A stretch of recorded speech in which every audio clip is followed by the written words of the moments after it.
Let's get down to business.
Paimon coming in! Paimon coming in! Is this level okay? Can you hear Paimon?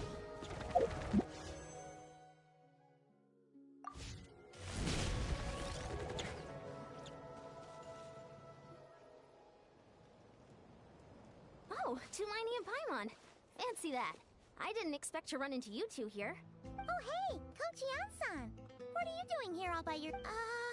just so you know, Paimon didn't come here to train. Paimon's not looking to sign up for any diet plan or bodybuilding class right now. All right, got it. But seriously, what do you take? That being said, a little aerobic exercise would probably do you some good. You could take over my patrol for a while. Yeah, all jokes aside, you're right. The Collective of Plenty is holding a bodybuilding competition soon, and so many people have been busy squeezing in their last-minute workouts that we've run out of staff for patrols. Oh, so you've stepped in to cover their work. But don't you have a last-minute workout to do? I'm good. For one thing, I believe peak conditioning can only be achieved through consistent training, but more pertinently, well, as you can probably imagine, I'm not able to Yeah, that makes sense.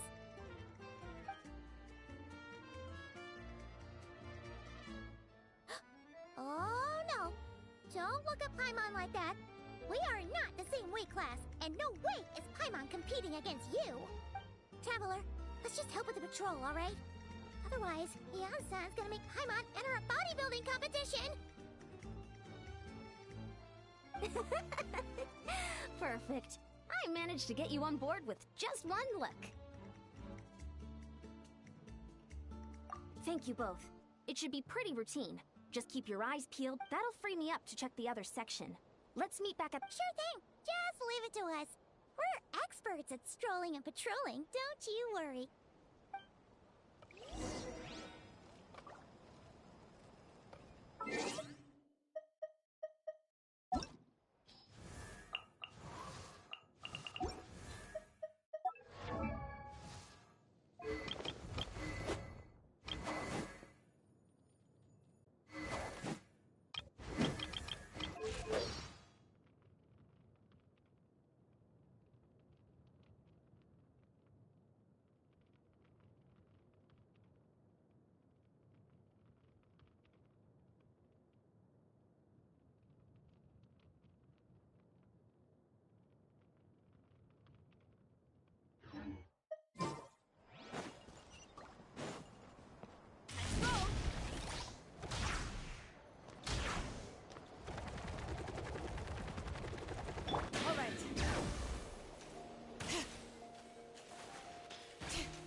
Always a cave here?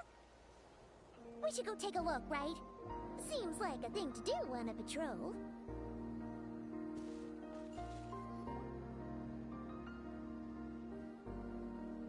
Hey, there's a hilichurl here. Is it sleeping? Doesn't look very hostile. Why is it hype? Ah! You woke it up! Huh? It ran away! Oh, guess our reputation in that land is more fearsome than we thought. Even hilichurls don't want to mess with us now. You mean that shiny thing? Huh. Must have dropped it as it ran off. Huh. Paimon bets that hilichurl thought it was a priceless treasure. It was probably planning to hide it here for safekeeping. Until we showed up. Let Paimon take a look. Hilichurls aren't the brightest, so it might not be worth much, but still. What is it? You look so serious all of a sudden. Isn't this just a regular old key? The style is unusual, though. Doesn't look Natlanese. Where do you think it's from? What do you mean? What hibernation chamber? What spaceship? Wait, you mean the spaceship? The one that brought you to Teyvat? So, how did that key show up here? Are you sure you didn't just drop it?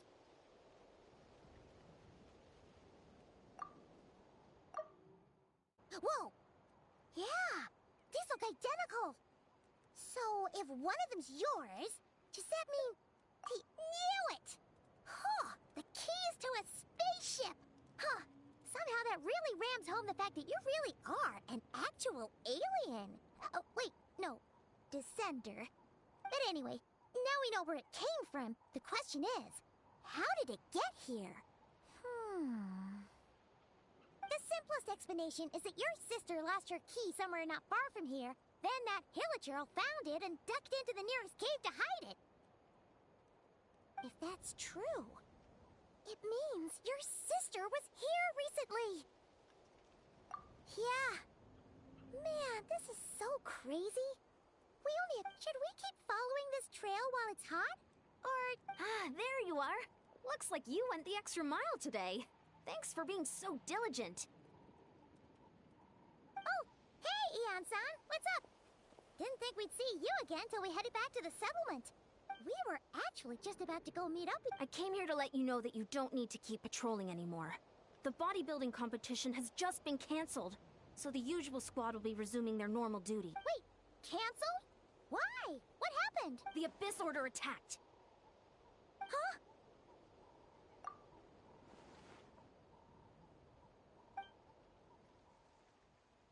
I've heard of the Abyss Order, but this is the first time I've known that it's like they're preparing to go to war against our entire nation. One little sect versus the entire nation of war? How are they expecting to pull that off? Based on everything we've seen from them so far, they usually prefer to act in the shadows. So, what's different about it this time? What could they be after? No clue. All we know is that they've attacked our tribe, but that doesn't tell us much. Our defenses are holding strong so far, so I'm gonna head to the Stadium of the Sacred Flame and see what Mawika knows. If there's any information out there, she's the one people report to. Oh, want to come with me? I'm sure everyone will feel better knowing that the hero of Natlan is on the case. Great, then let's head over together.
Mawika! Oh? Great timing, Eon-san. I was just about to send someone for you. And it's good to see the travelers with you. How are things looking? What's the latest word from the messengers? The Abyss Order has been spotted near several tribes at the same time. Clearly, this is a coordinated strike. Also, their numbers are much higher than expected. Their organization appears to have grown considerably, but because they're usually so secretive... It sounds like they're throwing everything they have... That's what I'd like to know as well. Historically, Natlan has not been a hotbed of Abyss Order activity, and we have no particular quarrel with them. Could it be... revenge, perhaps? Oh, seems unlikely. It's too early to say anything definite. For the time being, we should continue monitoring the How are the battles going? Not too many casualties. Well, even if they're committing all their forces to the fight, they're in for a tough time. Our brave warriors have just emerged victorious from an all-out fight. Yep. We have a whole nation's worth of seasoned veterans. Compared to the true Abyss, the Abyss Order poses a far smaller threat. They cannot endlessly replenish their forces for starters. However, this is still a war, so we must give it our all and do our utmost to minimize casualty. The tribes are organizing their defenses as we speak. Traveler, this is one war that Natlan can handle on its own. Oh? In what way?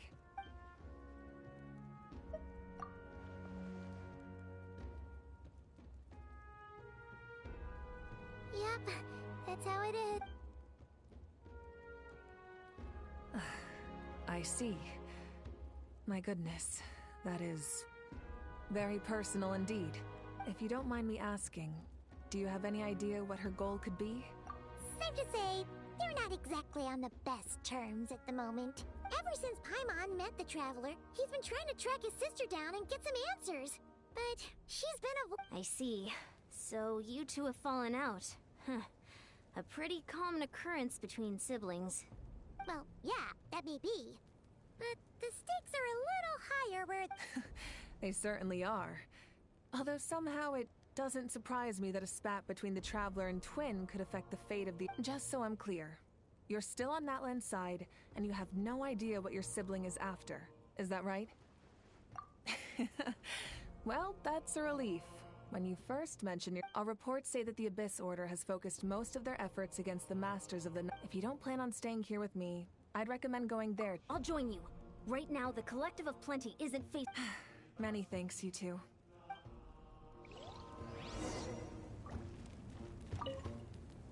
And don't worry, you're still Natlan's hero. I'm not gonna blame you for something... Still, if we manage to find your sister, you wouldn't mind if I gave her a good punch to teach her a lesson, would you?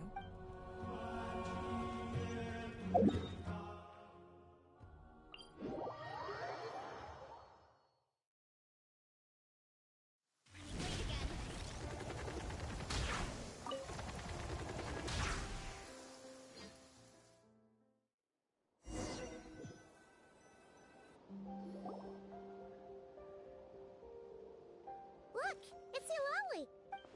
Huh. I wasn't expecting to see you here. Are you here to reinforce us? How are things looking? Mawika told us to come here. Oh, the situation must be pretty dire if it's managed to get Eulalie out of the house. Dire? No, I wouldn't go that far. It's mostly just... irritating. I heard we're being hit the hardest out of all the tribes. What are they trying to imply?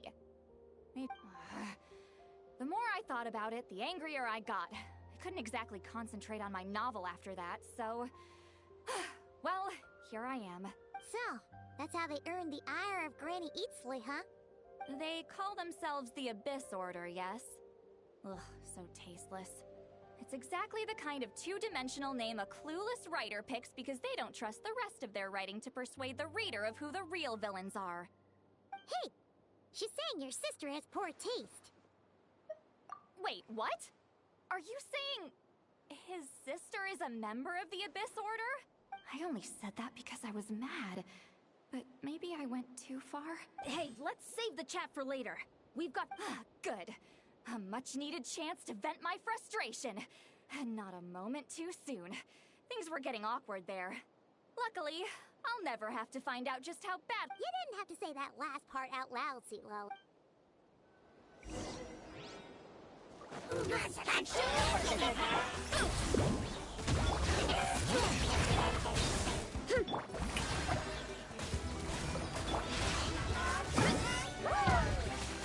Justice o'clock!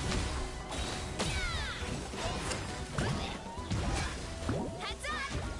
Charge! The lightning echoing song! Great names echo! Stronger! Hero incoming! Phew, much better. That's more like it. Ooh, impressive work, Granny Eatsley. If I'd known you were on the case already. If anyone should be reconsidering, it's the Abyss Order. Experience says that if we head in the direction they were attacking from, we should... Why don't we press our advantage and destroy their base? Hey, was there a battle here just now? The warriors from the Masters of the Nightwind are here! The battle against the Abyss is still fresh on our minds, so everyone's used to working together. Well, morale's high and everyone's here. Let's go take down the... Enjoy breathing. Start the Hoyoverse! Yeah! Smash down! Yeah! Headbutt! Come over! Rush them!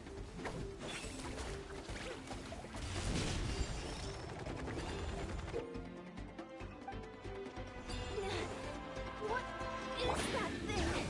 It's like it's draining the strength right from my body. Find a way to destroy it! This order's resistance is faltering. Now's our chance!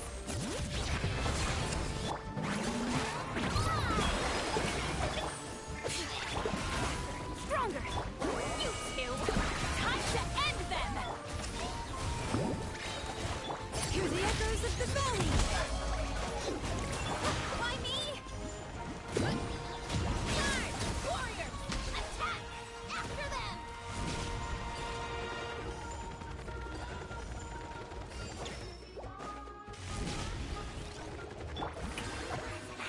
Quick as a flash! Down below!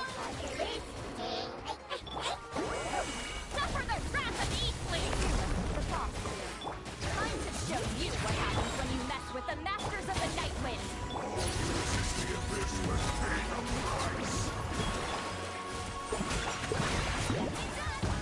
Justice o'clock! Yeah! Yeah! Kapow! Hero incoming! Yeah! Shower you! Fulfill our path! You two! But the mountain rains loyal! Justice o'clock! This stronghold is neutralized. Good work. Huh! The Abyss Orders all bark. To be honest, this was anticlimactic. I was hoping for a personal apology. Well, whatever. I'll just have to make up for it with some extra wine. With the stronghold cleared, this area should be safe for the time being. Maybe it's just me, but an enemy under siege normally defends their stronghold at all costs. But this time was different. With a few exceptions, most of the enemies here gave up and fled the moment... Huh? Not sure I follow. I'm not convinced. Don't forget, they're radicals who chose to wage war on an entire... So you're saying there's more to this than meets the eye? I'm saying we don't know enough to be sure of anything at this stage.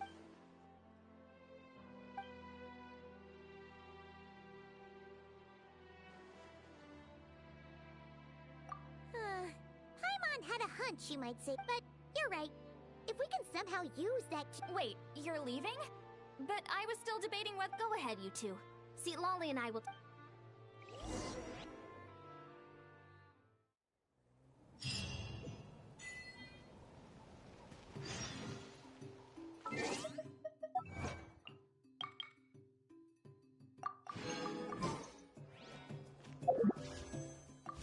Time to roll!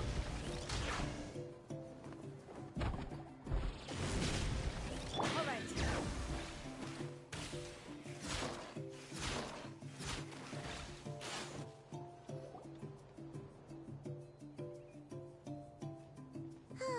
And we're back where we started. Let's look around for clues. There's no time to... Ugh! We've scoured the entire area, but still nothing. How the heck did the key end up in that hillage? Are we supposed to believe that it just fell out of your sister's pocket as she passed? Huh! Seems kind of ludicrous to lose something so important in such a dumb way. But then again, who knows? Sometimes in life, things just go missing and that's that. Oh, thank goodness! Someone's here. Please help me! Who are you? What happened?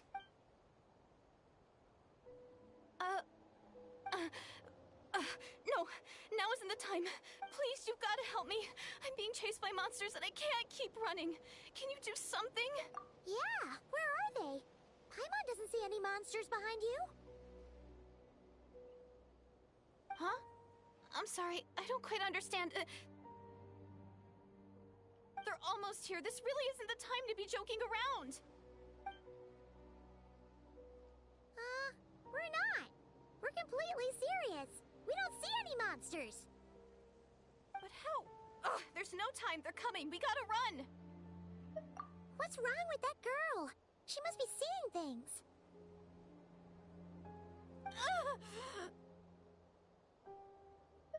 Oh no! It looks like something really hit her.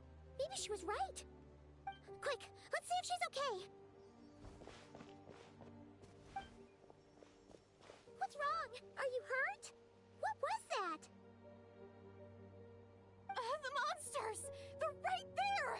You need to get out of here. It's too dangerous.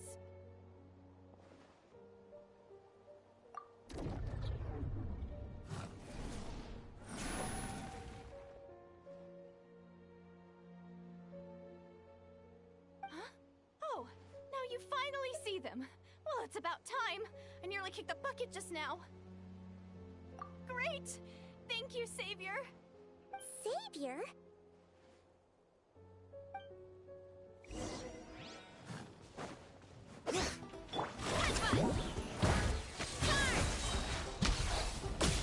Quick as a flash! Yeah! Where are we coming?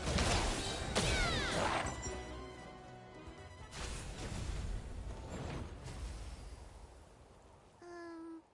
You done?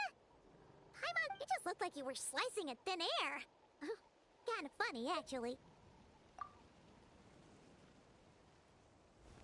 Oh, really?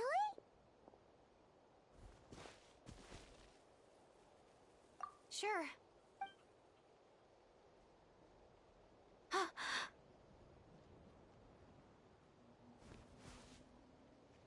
It's nothing. It's okay.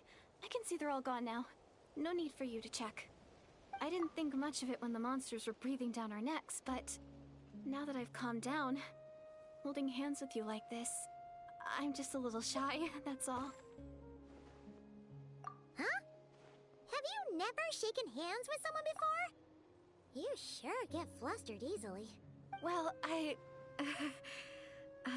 anyway, I haven't had the chance to introduce myself yet.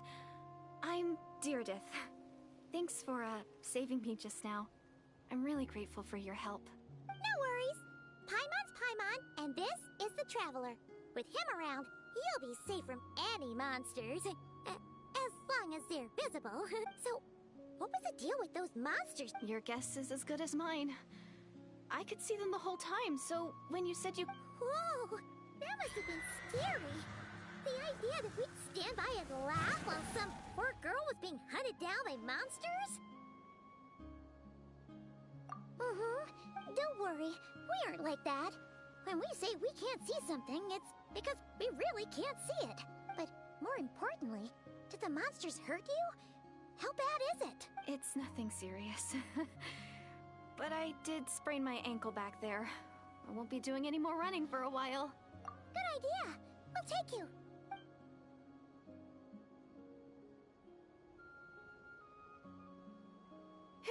Thank you so much. Despite getting injured, I still feel much safer with you around.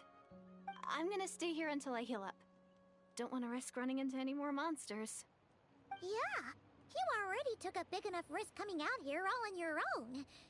So, where are you from, Deirdith? A small village, far away from here. I walked for what seemed like forever and lost my way, so... yeah, I have no idea where I am anymore. Maybe all these trials and tribulations are part of the journey. No one said finding the Savior is gonna... Huh. That's the second time you called the Traveler a savior. What's all that about? Oh, sorry. It just slipped out. I was caught off guard. Anyway, let me start from the beginning. There was once a sage who passed through my village. People got the sense that she was truly omniscient. The sage said that doomsday was coming. But as that day approached, a savior would reveal themselves to us. The day of disaster is almost upon us, so my grandmother begged me to leave the village and find the savior before it's too late. Doomsday? I've heard people talk about the savior since I was a kid. Growing up, it really made an impression on me. The description is practically etched into my mind. So when I saw your golden hair for the first time, it was like this image that's existed in my mind's eye all these years suddenly came to life. Everything matched. Oh, so that's why you were lost for words when you first saw him. Well, the Traveler's definitely got what it takes to be a savior. And he's already got a ton of titles, so he won't mind one extra. Actually, I don't think it's him. What? But didn't you say that everything matched? Everything except the gender. The savior was described as a young woman. Oh, for goodness sake. There are gender requirements to be a savior? Really? Oh, of course. If it's not you, then it's gotta be her. Who? Who is it?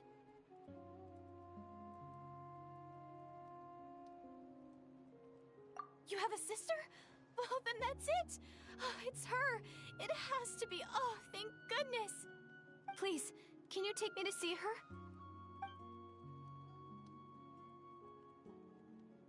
Huh. Maybe, if you're lucky. It just depends if we can find her. Huh? But isn't she your sister? Sorry. Looks like Paimon steered this conversation back to the... Okay, fair enough.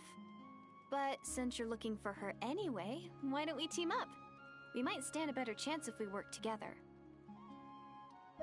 Yes, everyone says that the disaster is inevitable. But the savior will rescue us all from our pain and suffering. I've always dreamed of meeting the savior. Do you really buy this whole doomsday thing? Seems kind of far-fetched.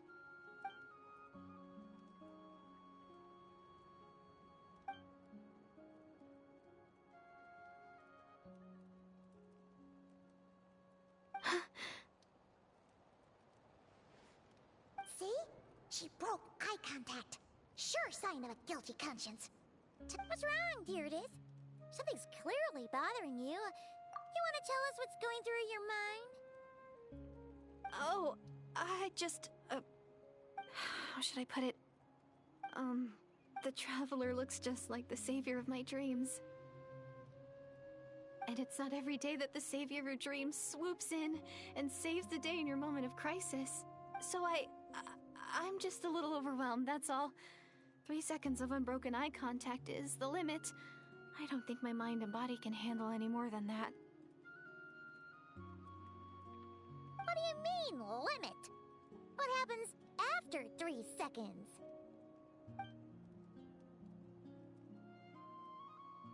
I'm sorry. Please forget that I said anything. Let's just leave it there for now. Like I said, I'm going to hide here until I feel well enough to... If you manage to find the savior in the meantime, please. Are you sure you'll be okay here on your own? I'll be fine. I might not be much of a fighter, but I know how to stay hidden. And if I get hungry, I'm sure I'll find something around here. Don't worry. All right then. Well, take care. Being on your own isn't easy.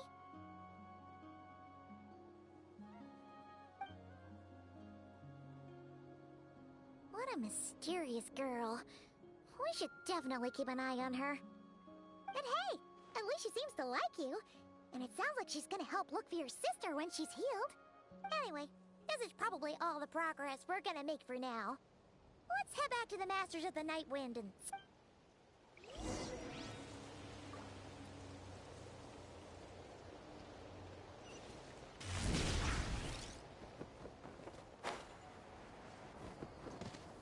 Wait again.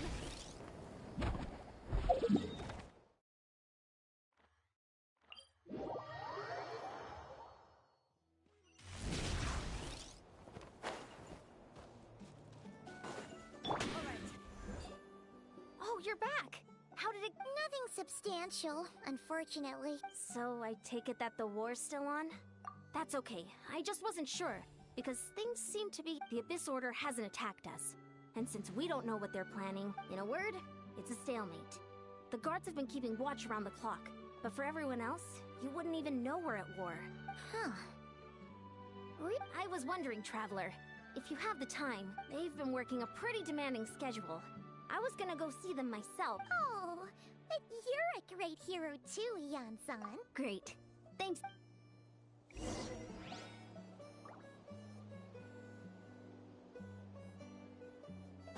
Bring it!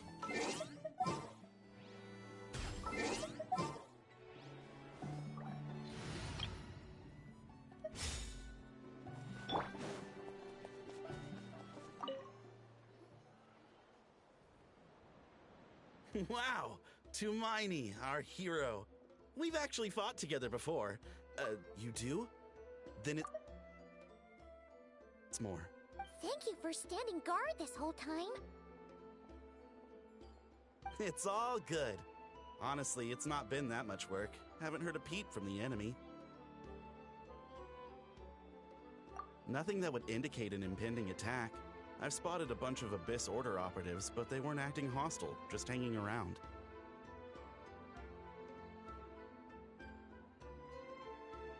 There were even moments when they seemed to be meditating. At least, that's what it looked like to me. Maybe it's part of their religion or something. Out of an abundance of caution, I asked some shamans from the tribe to take a look and see if there was anything nefarious at work. But they didn't sense anything untoward, so we just put it down to religious ceremony and left them to it. Huh. Interesting. Oh well, the more time they spend meditating, the less time they spend trying to beat us to a pulp.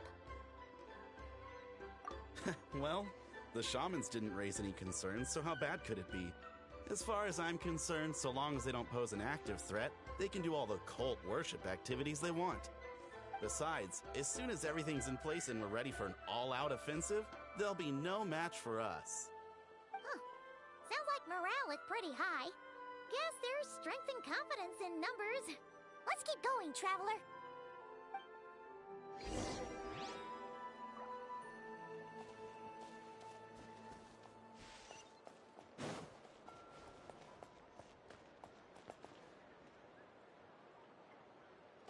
Finally got it.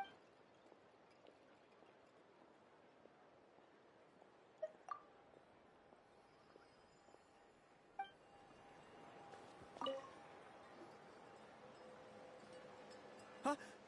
Is that Tumaini? What brings you here? Is this, like, a meet and greet? I wasn't... I'm so nervous. Hey, come on! You'd march to war without so much as blinking. What's so scary about a chat with a Traveler, huh? It's not the same thing at all. There are plenty of chances to go to war. But a one-on-one chat with our great hero? That could be a once-in-a-lifetime opportunity. How can I not be nervous? What if I say something wrong? Or if my posture's bad? Or if I accidentally make a weird expression with my face? One bad impression can stick for life. No one's here to judge you on your posture or your facial expressions. Relax! All right, then. I'm sorry, great hero, but I have a small favor to ask. What Paimon guess? An autograph, right? That's easy. May I challenge you to a fight? What? How can you be so audacious and so sheepish at the same time? Huh. No, of course not. I just figured that if I don't ask now, I'll regret it for the rest of my life. But I am still on patrol, so please, Great Paimon, if you wouldn't mind taking over for me for just a few minutes? Ugh, again with the sheepish audacity.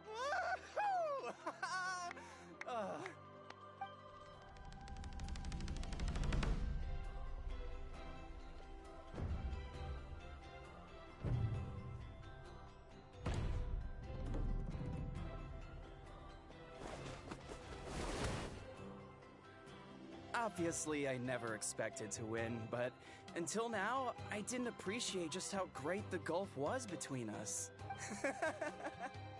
I'll be bragging about the day I got to spar with Tumaini for the rest of my life. Ugh. Paimon can't keep up with you. Your tone has changed all over again. Now you've had a spar with the Traveler. What gives? Well, some people connect through conversation, but we warriors bond by sparring. And now that I've had a bout with the hero, we're no longer strangers. Nothing to be nervous about anymore. Okay. Well, to each their own. But Not at all. We haven't spotted any new enemy. as Paimon expected, nothing here either. Let's do another lap and get back to Yan-san.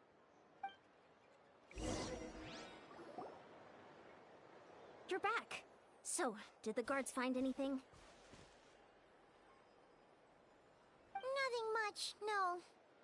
Someone mentioned that the Abyss Order has been doing some kind of meditation or prayer, but Paimon wants to lodge a complaint about one of the guards, though. His name's Ken. Traveler? You're back already? And no one thought to wake me up, huh? In fairness, you look pretty hungover. Can't imagine anyone wanting to wake you up in that state. I'll have you know I'm perfectly sober when I'm hungover. Okay. I'll admit that sounds strange at face value, but what I meant to say is, I heard something about the Abyss Order engaging in meditation. Yeah, that's right. Does that mean anything to you, Siglali? I sensed something strange in my dream. It was vague, but it seemed as if some noise had found its way into Natlan's ley lines. Oh, Hard to say. I don't think it had any tangible effect on the Night Kingdom or on our ley lines, but it's like a signal that exists on a different dimension of reality. It might not interfere with ours or pose any detectable risk, but oh. So even some... No wonder the shamans at Satura called it... Ian-san, I think we should go talk to the chiefs. If that's the Council of Granny Eatsley, I'm sure the chiefs will agree.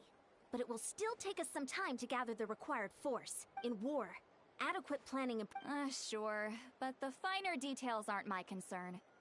Anyway, I'll leave you to it. Just remember to... Oh? Sure, what is it? Huh, you mean only select individuals can see them? Now, it could also be a simple case of dead monsters whose souls got stuck here somehow.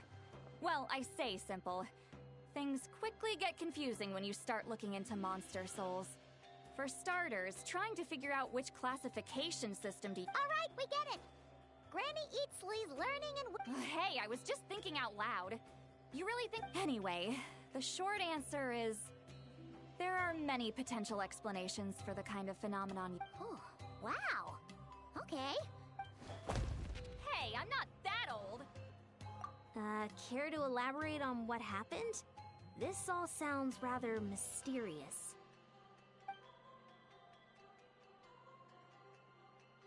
Really? You had to hold her hand to see the monsters? Sounds a little contrived.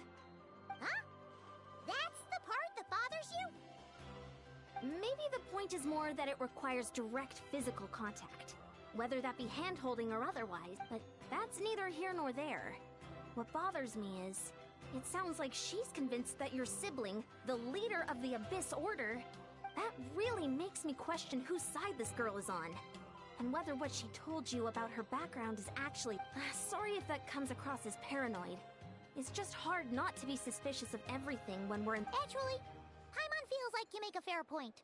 Whoever this girl is, she sounds like bad news. Okay, well, you're clearly just jumping to conclusions. It's hard to know what to make of it. A young lady all by herself, lost in the middle of nowhere. At the very least, we should remain... Sounds sensible. On that note... Traveler, we still need some time to muster our forces. Maybe you could... It's settled then. Let's go check on her.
Paimon-san was right.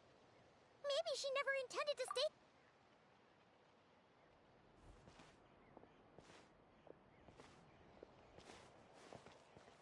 Traveler, watch out!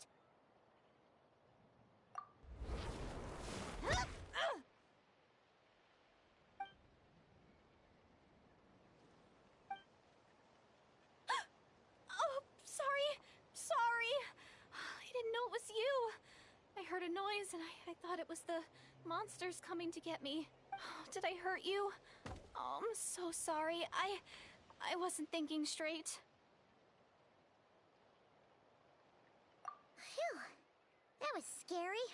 Paimon thought we'd walk into it. Maybe we shouldn't have sneaked in without announcing it. Then you would have known we weren't monsters. To be honest, I've been really on edge since you left. I just have this constant feeling that any second, the monsters are gonna come back and get me. And it's not like I can run from them. There's also no way to cook here. It's good you got back when you did. Another hour and a half and you probably would have found me starved to death. Oh, that's weirdly precise. Though, it does explain why your attack on the Traveler was so weak. Wait, if you really thought you were gonna starve or get killed by monsters, why'd you promise that you'd be okay here on your own? I just didn't want to lose face in front of my hero. He already saved my life once. That's more than enough. I just don't want to come across as a Huh. For someone on the brink of starvation, you're pretty preoccupied with your image. What? That is the real reason. I'm kind of bearing my soul.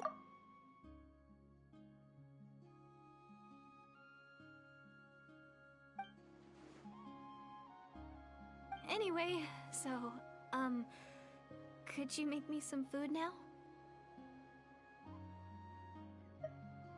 Oh, Paimon's getting hungry.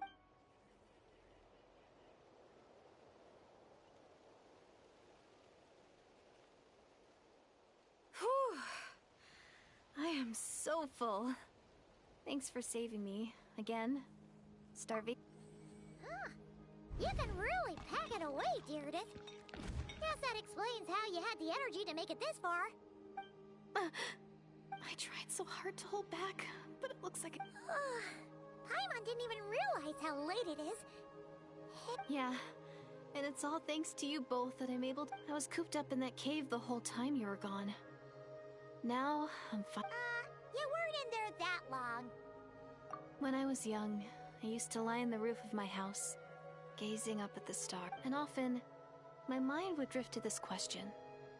Is this starry sky actually real?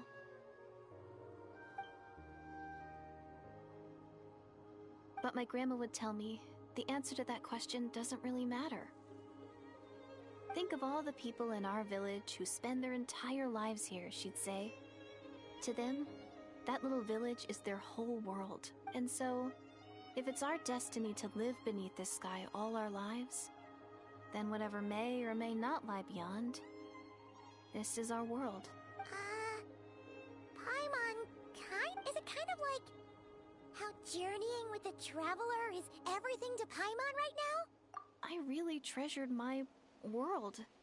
For a really long time, the village was my everything. The houses, the scenery, stories I always loved to hear about the Savior, but I could never bring myself to agree with Grandma. Even if the village was my entire world, I still had to know what lay outside its borders. Yeah! Go you! So, I'm going to make my world bigger. One step at a time. And I'm not going to stop until I've seen what's beyond the stars. Maybe then, I'll finally get an answer to the question I had as a child. Who knows? Maybe one day, I'll be sitting and chatting just like we are now, but with someone... Yeah, one day. Oh, if only we could tell... I need to find the Savior and protect my world. Then, I can make sure it continues to grow. That's the most worthwhile thing I could think of doing, so I've been giving it everything I've got. You know what? That's pretty cool. Paimon kinda wants to root for you now. Sorry. I got a little carried away. I always get chatty after a hearty meal.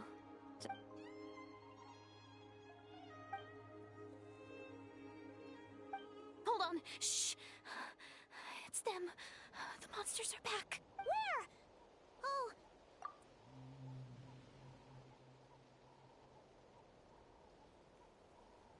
Can you see them now?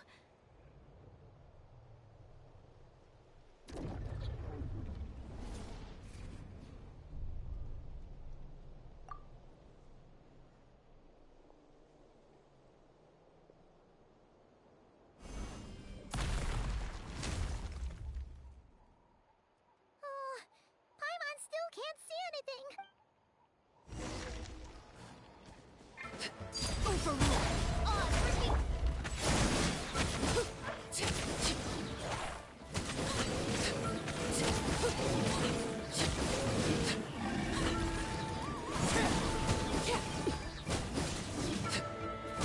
Transfixed. Wings are just going in.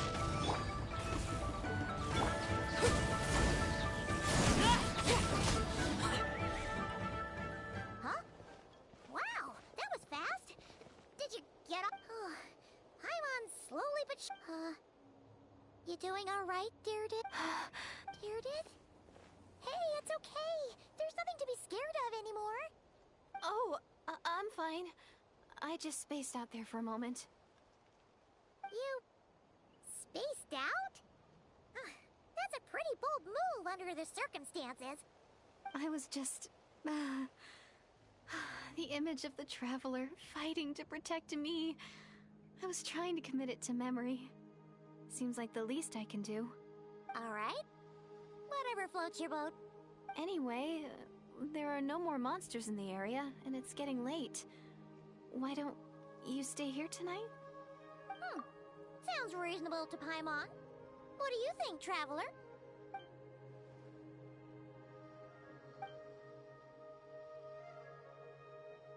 All right. Deirdre will be... Huh? Deirdre? Why are you going in alone?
Doomsday, a fitting name indeed.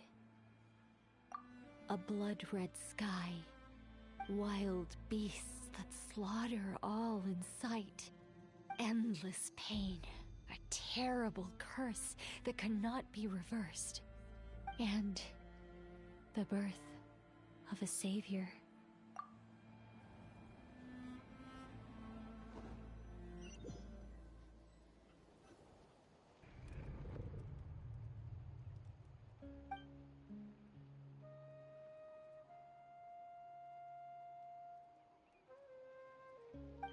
You're awake.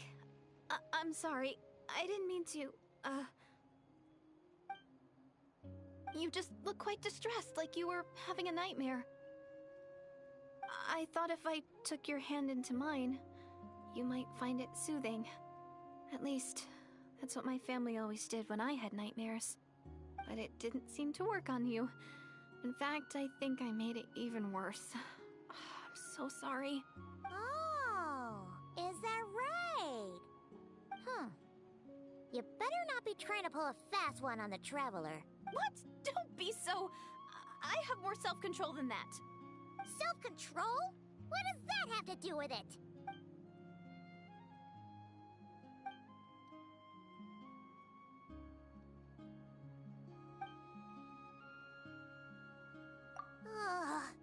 No way is You go ahead.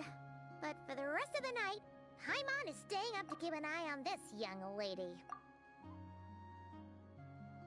Oh, do I really seem that shady to you?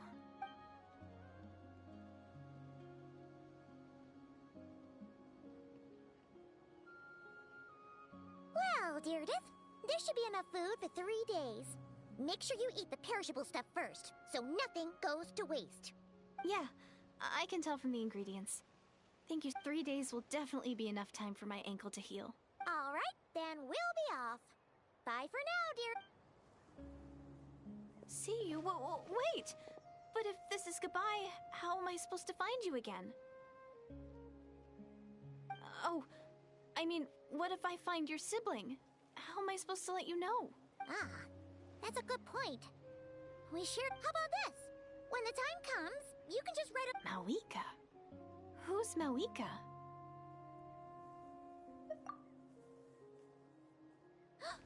It's the... But it doesn't look like they're marching to war. More like they're... running away? Where? What are you talking about? A bunch of Abyss Order thugs.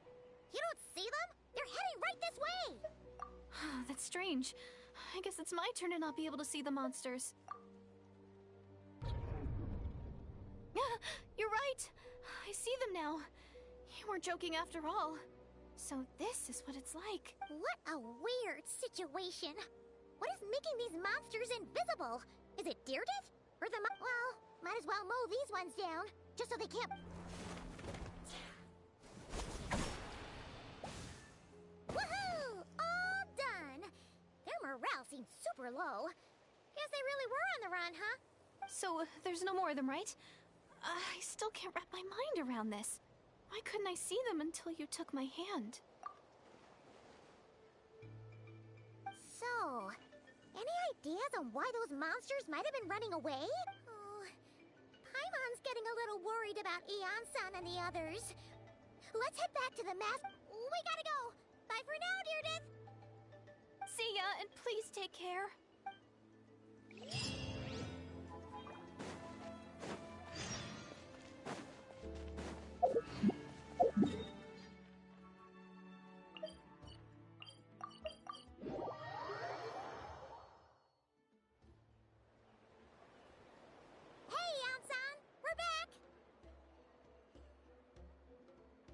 We ran into quite a big group from the Abyss Order just now.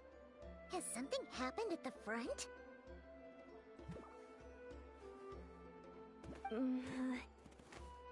The front line has collapsed. Huh? But how? No, relax. Their front line has collapsed, not ours. Oh, feels like you could have phrased that more clearly at the start. No, we're still mustering troops. So at first, I was also confused about what exactly happened out there. But just now, I got the full story from a guard who was on the scene. He was one person. Just a single individual. They wielded an unknown power and fought with a sword style that no one recognized. The guard who relayed this to me said that I'm only recounting what I heard. And I'm sure the guard in question, and assuming they're a neutral party, will need to figure out... You don't need to sweat it, Eon-san. From your honestly, with the Abyss Order acting out so publicly... Gainsliff!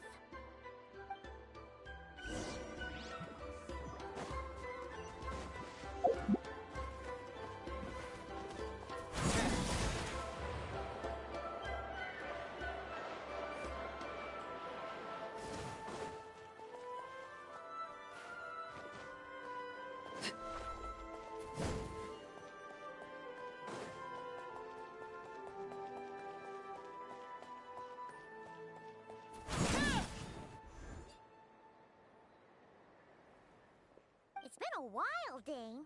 And yeah, after we heard what went down, we figured you'd shown up. You caused quite a stir, you know. Oh, this is a friend of ours from Natlan. Her name's Eon-san.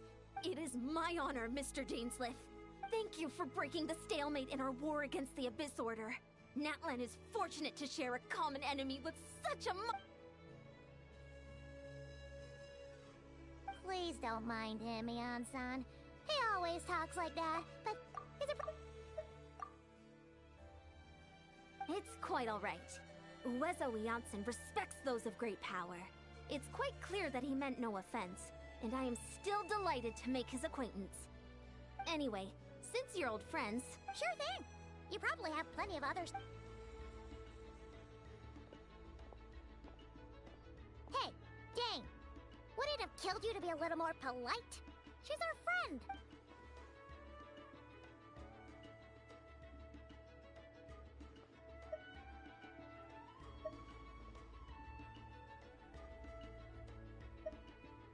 Ugh, so stubborn. But whatever. So anyway, Dane.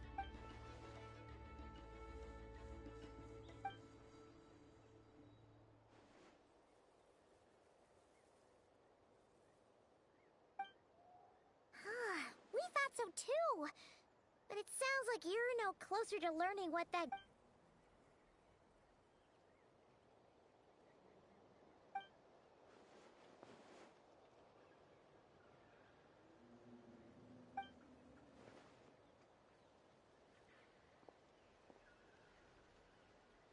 What do you think we should do?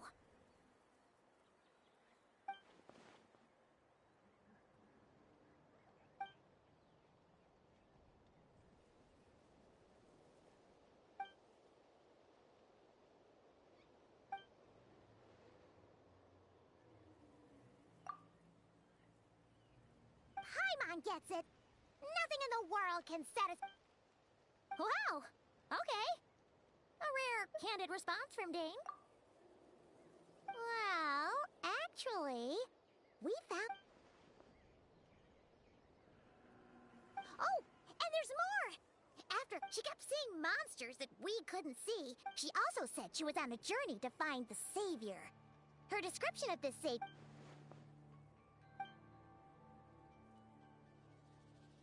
Yeah, that's right.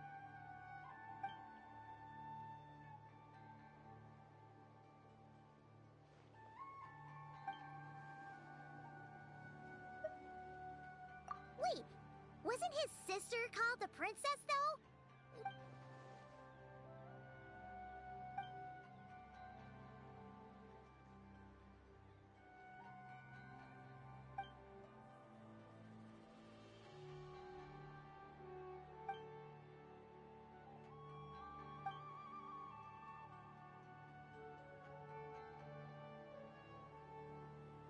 Oh, sounds like the people of Conry are really...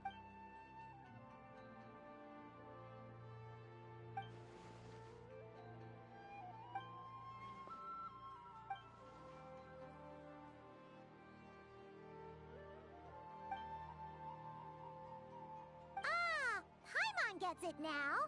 So, a bit like Kaya, except still, that doesn't explain the invisible monster situation. Sure.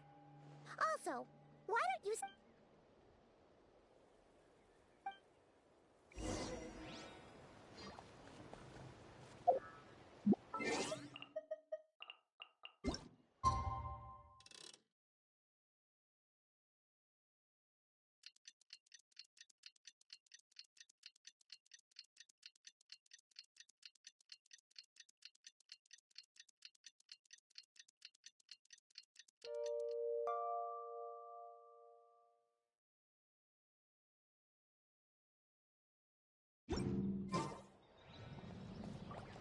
Witness my wrongs.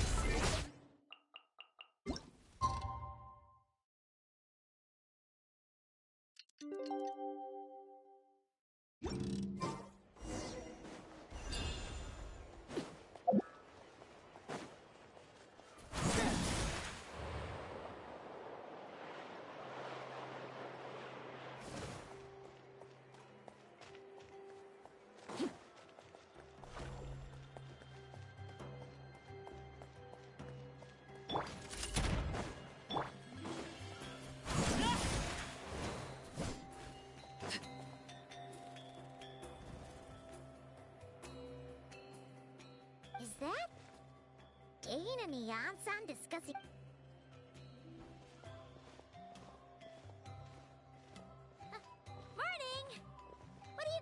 second. Ah, you're here. I have some good news to We just got word from the Scions of the Canopy. Their intelligence has reported that they've discovered after their front lines dissolved, the bulk of their forces fell back to that area. It's also where their central command is located. The location? The Cinder City. Cinder City, huh? That tracks. Seems like their kind of place. Hey, this is great! And with any luck, Yep, our army is almost ready. And we've sent a message to Malwika to let her know the plan. I've already explained my reasoning, Mr. Dainsleif. You're gonna go on your own? Come on! It's all right. Huh? Shouldn't you? I admire his courage. And even if things don't go to plan, Mr. Dainsleif, Looks like he's waiting for you to say something, Travel. Oh, for a second there, Paimon actually thought...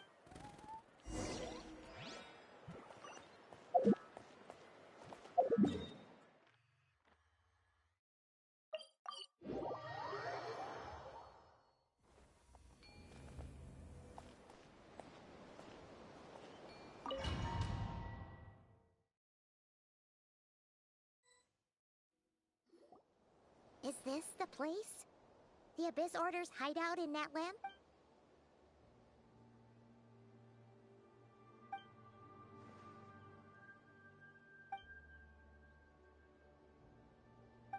It's been so long since we fought with Danes, and if you get to meet your sister...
Twilight Sword Dainsleif. Is this really what you want? So, where's the Traveler's sister then? So, this is a hunt to you. I must say I pity you, Dainsleif.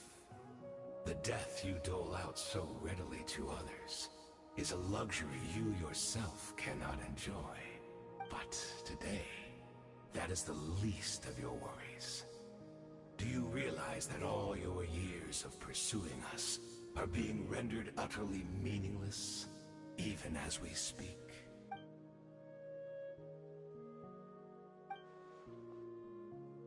Then allow me to be frank. As far as we are concerned, our princess has already won, and I do not merely mean this battle. No, Her Highness has achieved something far greater.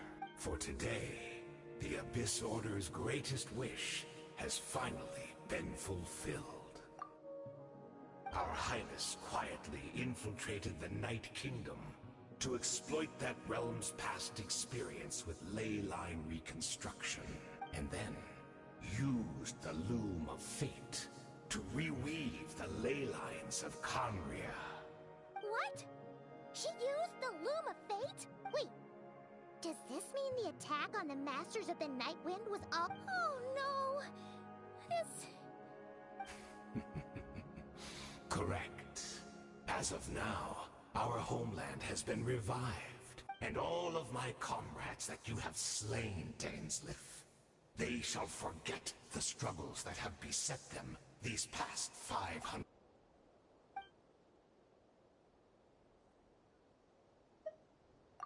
Right! You still need a few steps after that, such as finding a place to host the ley lines you just re-wove. Plus, if it was really so easy... Oh, you poor fools. Clinging to delusions, even after the truth has been plainly revealed to you. Think back on the past few days. I sense something strange in my dream. Oh, Hard to say. It's like a...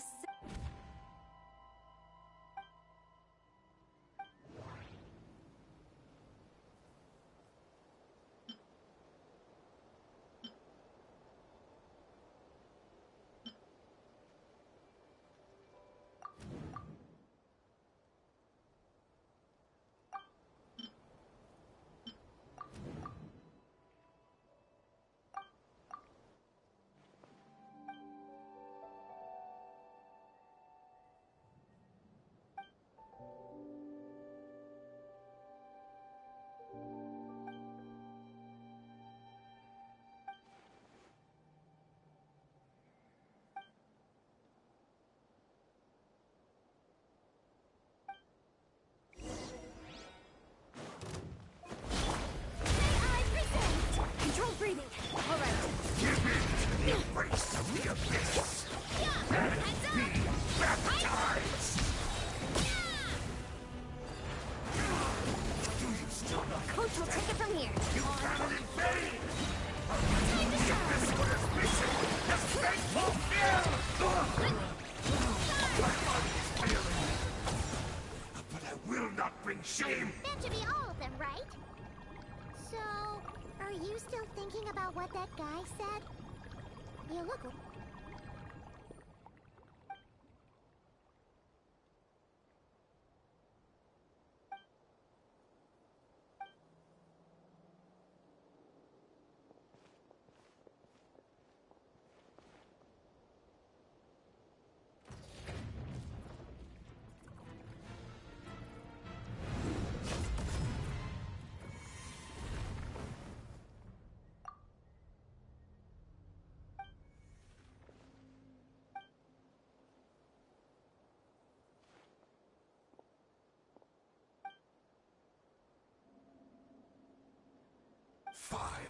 Years on, and you still refuse to address me as master. Don't forget, Dainsleif. You may be the renowned Twilight Sword, while my arm has grown too feeble to swing a blade. But I taught you everything. Be that as it may, under the circumstances, I see no further reason for us to fight. The curse of immortality.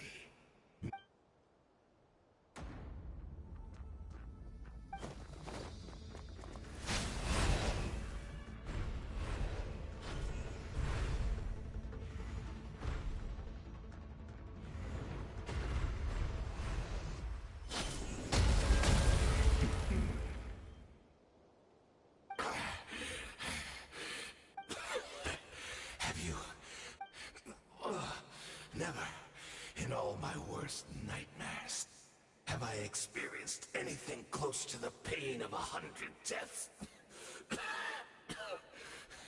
Surely.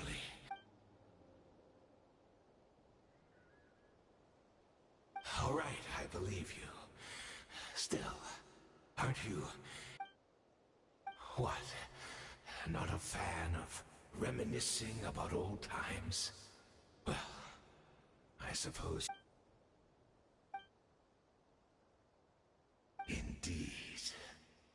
When the cataclysm first struck, everyone... Yes, we knew that the great abyssal power within her.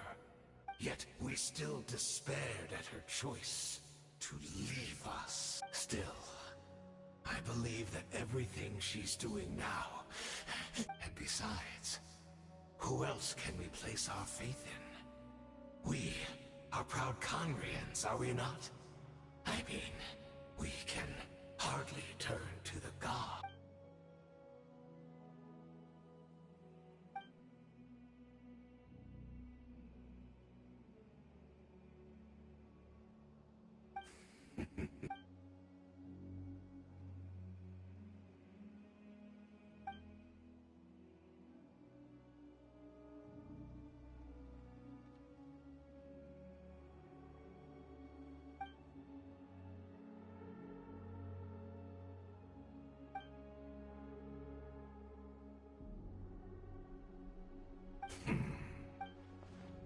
I'm sorry, Dainsleif. I would apologize to you for those actions. I honestly can't remember them anymore. Look at me. Look at what has become of me.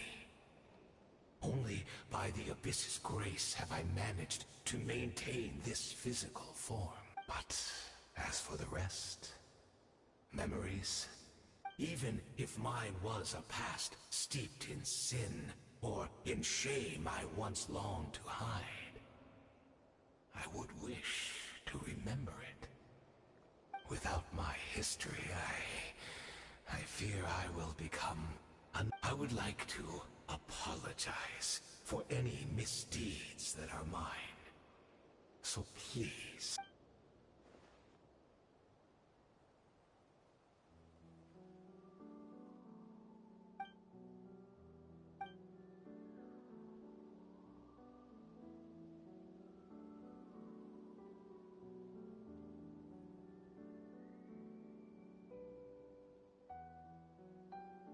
You seem to remember much. Could you tell me more about it? About our... Is that so?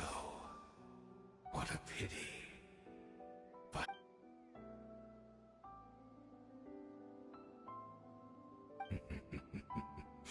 I'm afraid I owe... The homeland hasn't yet been revived. In fact, even the ley line weaving is not yet. Think of ley lines as the collection of memories concerning a given place. To reweave Conria's ley lines as they were 500 years ago, we would... The loom of fate cannot weave without an abundant supply. And so, we relied on everyone in the Abyss Order to provide what they could. Even though fragments are all that remain.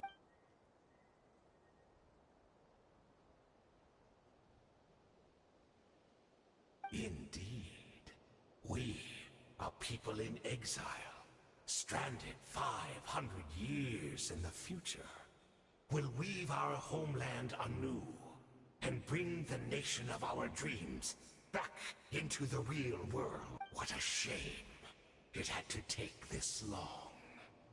After 500 years, most... Precisely.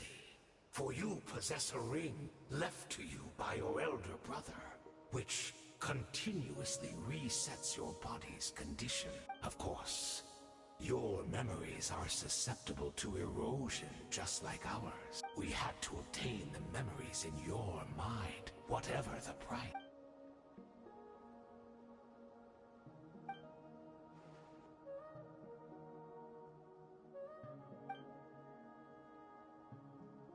Perhaps, but that is the gamble our Highness has chosen to make.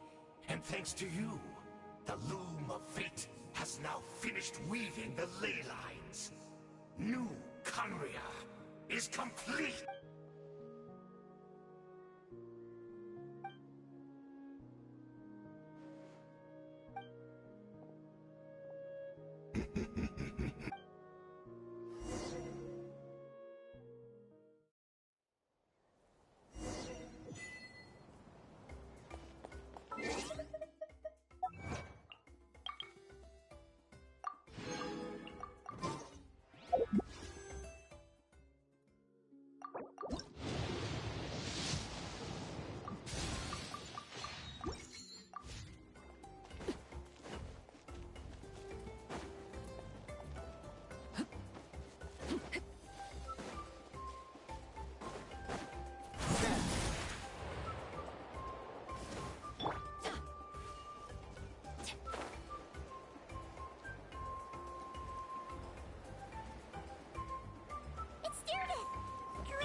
She's still here!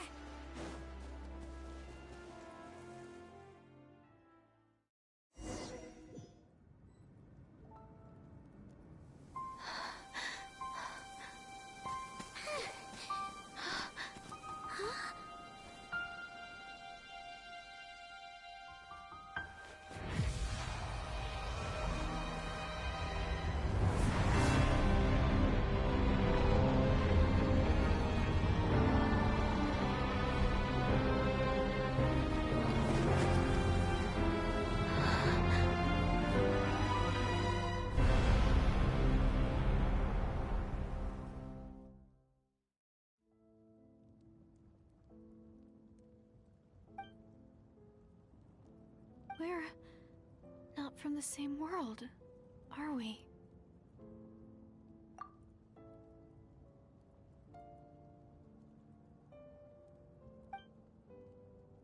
Wait, but that's great! That means the world isn't going to end.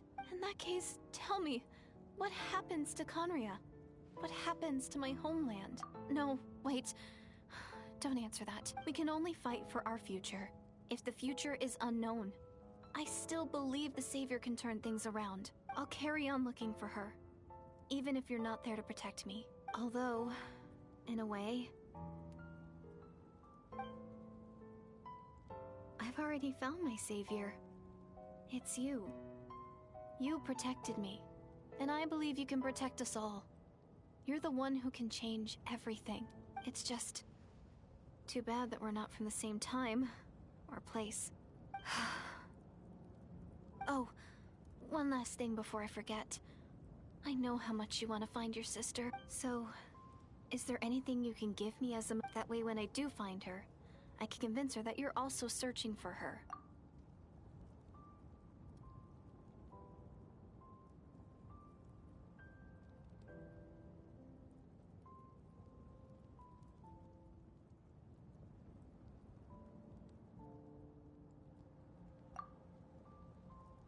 Huh? What is it?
Our hero is back! The Abyss Order made a full retreat before our forces Paimon doesn't know the details either. The Traveler just disappeared. Paimon was looking all over for him, and then he suddenly reappeared, right back in the same spot.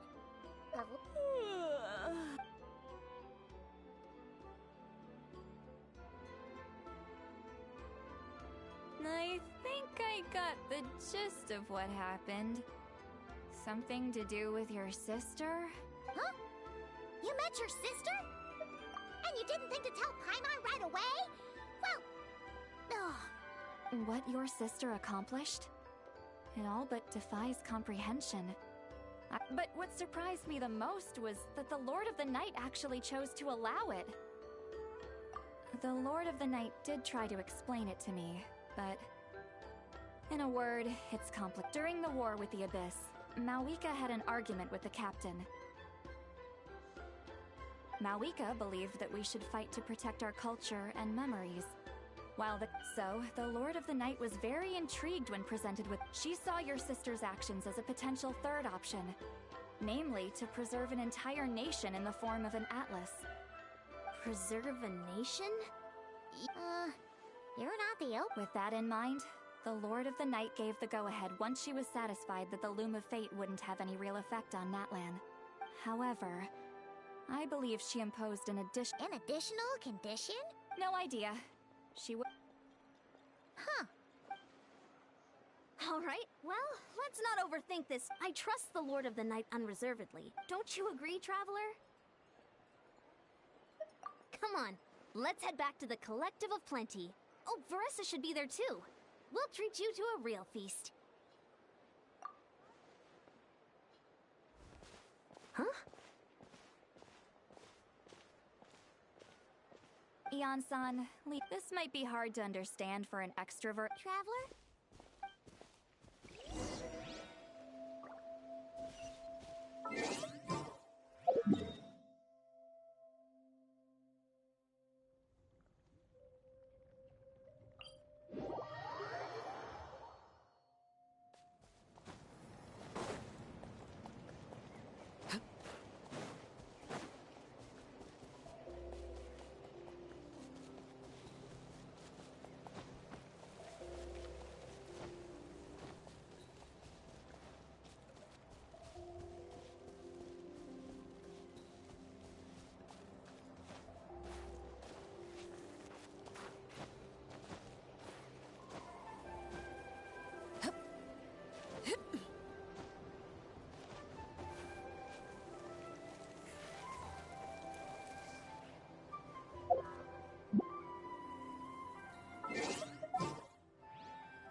today.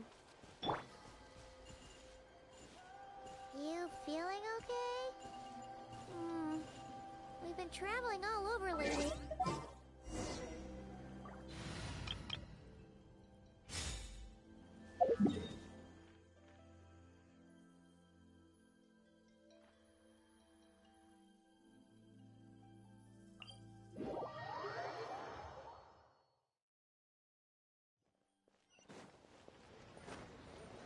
Next on the agenda.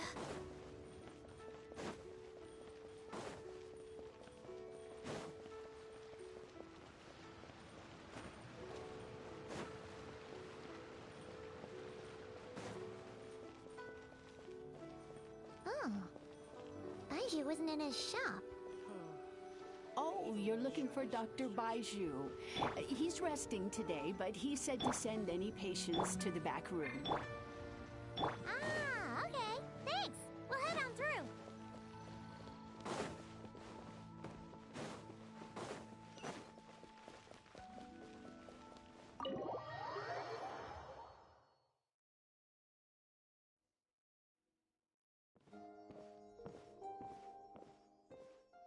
Traveler, Paimon, welcome.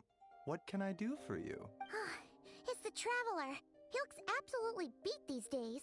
He has these huge dark circles around his eyes, like he hasn't slept a wink, and he keeps spacing out. You have to call his name several times before he snaps out of it. Very peculiar.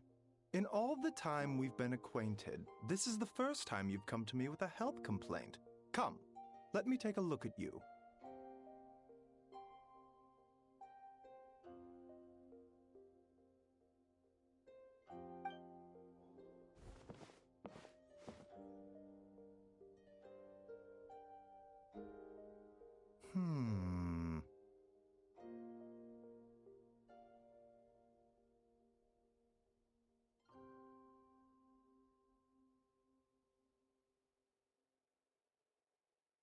Okay, Paimon does not like that expression, Baiju. It's not serious, is it? Complexion is good, eyes are clear, breathing is steady, pulse is strong. Physically, you appear to be in good condition, Traveler. In theory, your energy level should reflect that. You should, hence my concern. Health is usually a good thing, but in this case, it likely means your situation is more complicated. Physical illnesses come with detectable symptoms that can be used to diagnose, medicate, and cure the condition. But afflictions of a non-physical nature, they fall outside a Huh? What do you mean, non-physical nature? Curses, dark magic, it's hard to say. It could just as easily be a simple case of, why don't you rest here for a bit? Whatever it is we're dealing with, In the meantime, Changsheng and I will review the relevant literature for afflictions that present with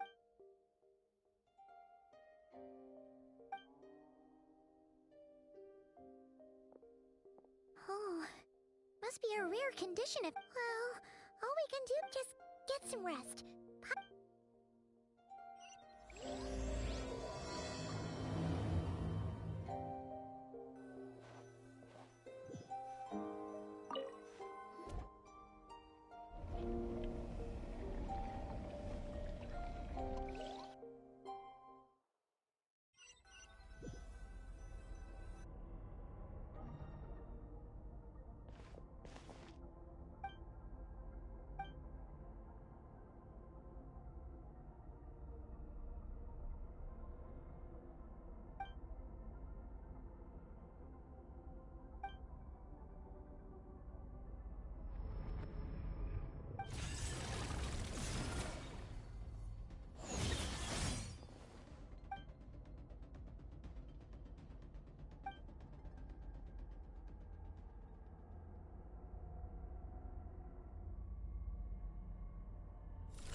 making Paimon look like an early riser. It's already afternoon. A cut? What? Did you scratch yourself in your sleep? All right, let Paimon take a look.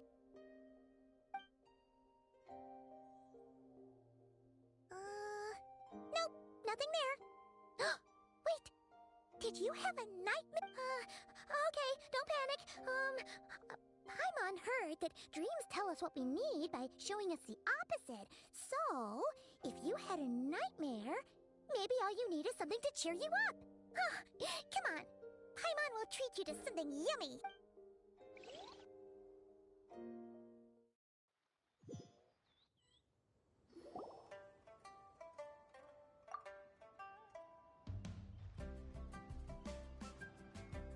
What? So, in this... Oh. Okay, well, that's a... But then again, you woke up right where you went to bed. And then it's decided. Paimon will stay up and watch up or... oh.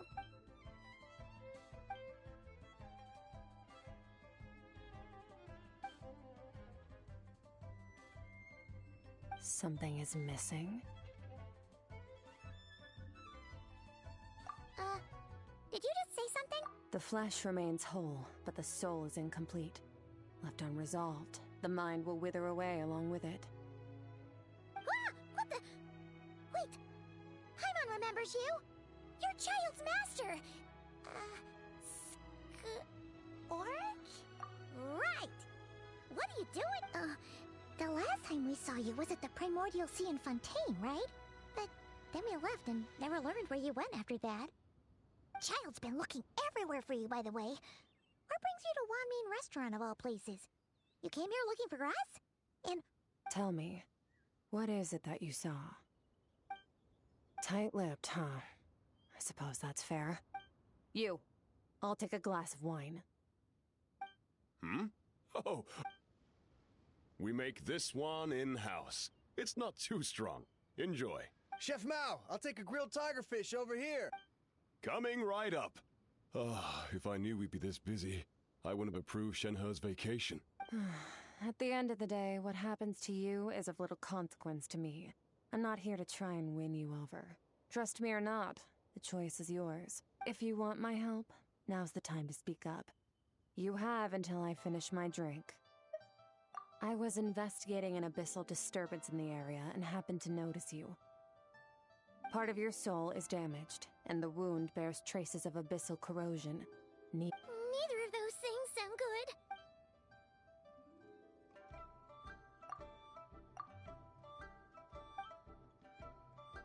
Well, should we trust? She mentioned an abyssal disturbance. Maybe that has something to do with what's going on with you. Yeah, and that thing she said about your soul being damaged. Skirk's an interesting one, that's for sure. But from what Child's told... 1, 2, 7, 10. That'll do. Well, have you made up your mind?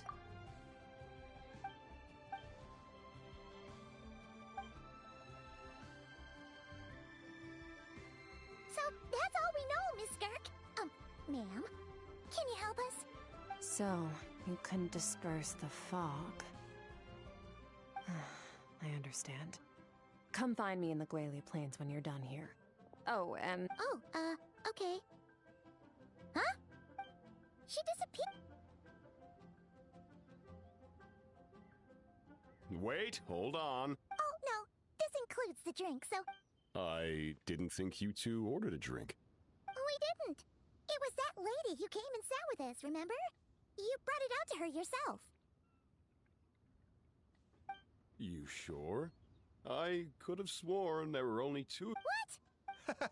What'd you put in their dish, Chef Mao? Some kind of hallucinogenic mushroom? You got them seeing things. Seeing things?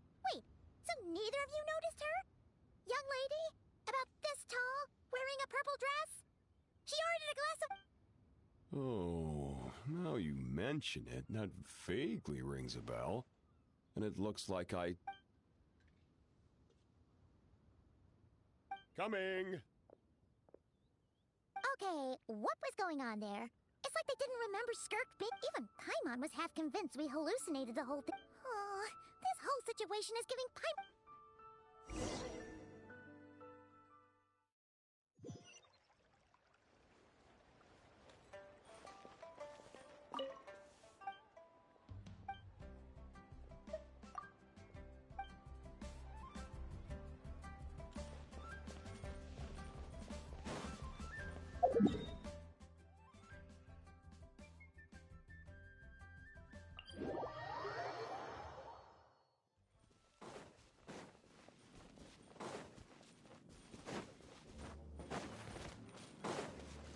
Obey!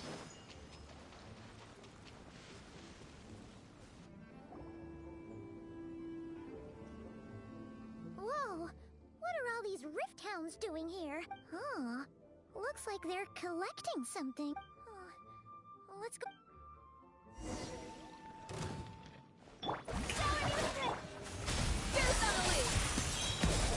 All hail! Access to manifest! Cryo incarnate!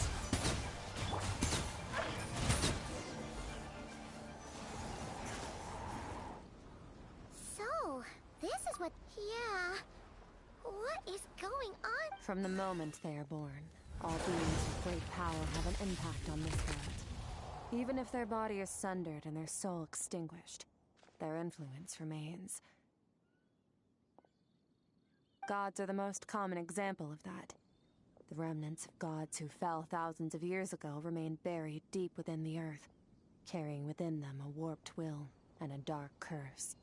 Together, these remnants form what you call god remains, and it appears that some of those sealed here were dug up and removed. There are traces left, but they're fading fast. What are you doing?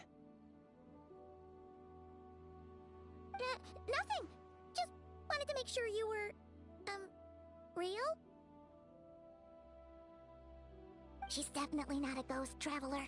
Paimon poked her, and she's solid. Your life hangs in the balance, and that's what you're fixated on? Strange set of priorities. It was just a trick to avoid being perceived. If someone notices me, those memories are erased. Simple as that. Unlike you, I have no desire to establish a connection with the world. The weak and the lowly have no right to remember me. They're lucky they only have a few missing memories to show for it. Now, can we please get back on track? Okay. Where were we? Right. The god remains. So, basically, there's now less of them here than there used to be, right? In our experience, god remains are 100% bad news. A lot of terrible things. Maybe it's a good thing by human standards, but power doesn't come from nothing, and it doesn't just disappear for no reason. The remains aren't just gone. They were taken. Very clever, traveler. You aren't the only one who had something taken from you.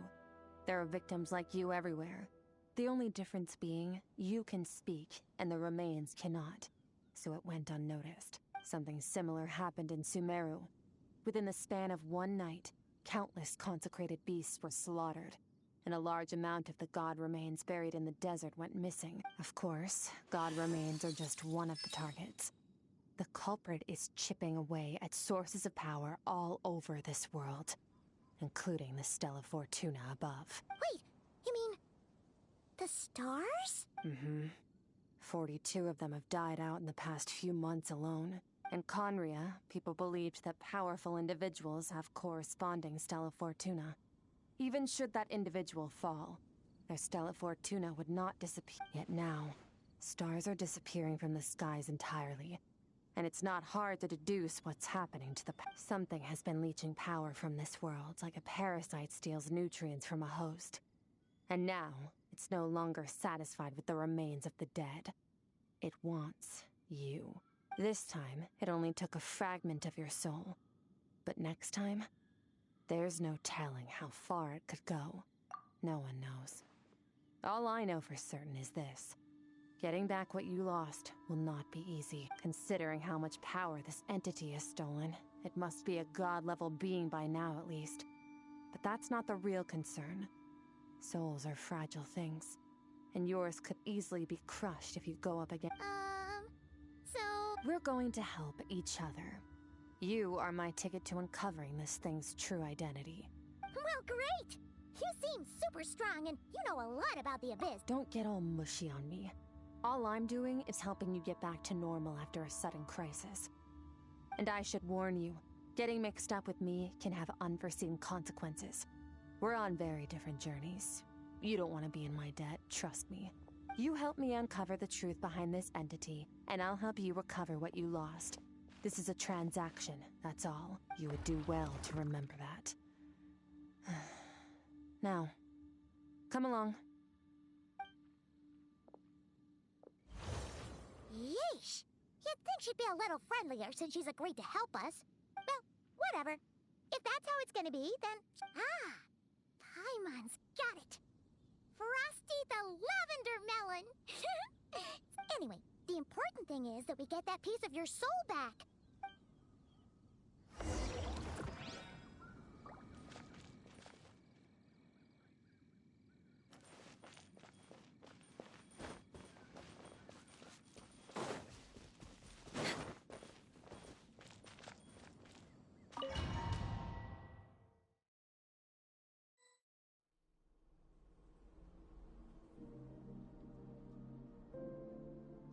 Whoa! This place is way... This is where I live. I suppose it's the closest thing I have to a home here. It is. I brought you here because time flows differently in this place. I don't know how much Ajax has told you, but when he fell into this space, I mentored him for 3 months. In that time, only 3 days passed in the outside. Ajax? Oh, right! That's Child's real name! Yeah, Paimon remembered. So, a month here is equivalent to 1 day in the outside world? That should mean... Yes, well, I didn't bring you here just to show you around. And the outside now, we just need to figure out how to investigate that place you saw. The one full of fog. Both your description and the abyssal disturbance I felt point to that space having some connection to the abyss. It could even be a domain similar to this one. The thief who stole that fragment of your soul is hiding there. But the abyss is a chaotic... Abyssal power can grant a special form of sight. Have you ever wielded abyssal power before? Okay. Do you plan to learn? That tracks. All the information you have suggests the abyss is something sinister, and that abyssal power is a wild and dangerous force that always spells disaster. And you're saying that's not... Depends on your perspective. Floods and hurricanes take countless lives too. But if one day you gain the power to control them, what was once a calamity is now just another tool in your arsenal. I'll respect your opinion, though. Just means we have to turn to the second best option. A little abyss crystal that contains my power. Wear it on your head, and we'll be able to perform dream mirroring when we fall asleep. Dream? It means experiencing whatever the other person is dreaming. Everything they see, think, and feel. Since you haven't studied the art of using abyssal power, and have no plans to jump in the deep end right now, I'll have to do the investigating for you. With dream mirroring, every time you slip into a deep sleep, I'll see with my own eyes whatever scene plays out in your mind. Then... Huh. You make it sound so simple. Tough to say. This is an unprecedented situation for both of us. Even assuming we do manage to find where this entity is hiding. Like I said, getting your soul fragment back won't be easy. To play it safe, I need to give you some special training first. Wait, you're gonna teach him some of your Does that mean the next time we see Child, we have to... Do as you want. For my part, I don't see you as my disciples. You're already a pretty good fighter. All I'm planning to do is build on your current skills and train you for the specific scenarios. But that's enough talk. If you're ready to do this, then come with me. Time might be more lenient here, but that's no excuse to waste it. Oh, she moves fast. So, special training, huh? Last time something like this happened was probably anti-Raiden Shogun training, right? Skirk seems pretty strong too, though. Remember how she said that the all-devour...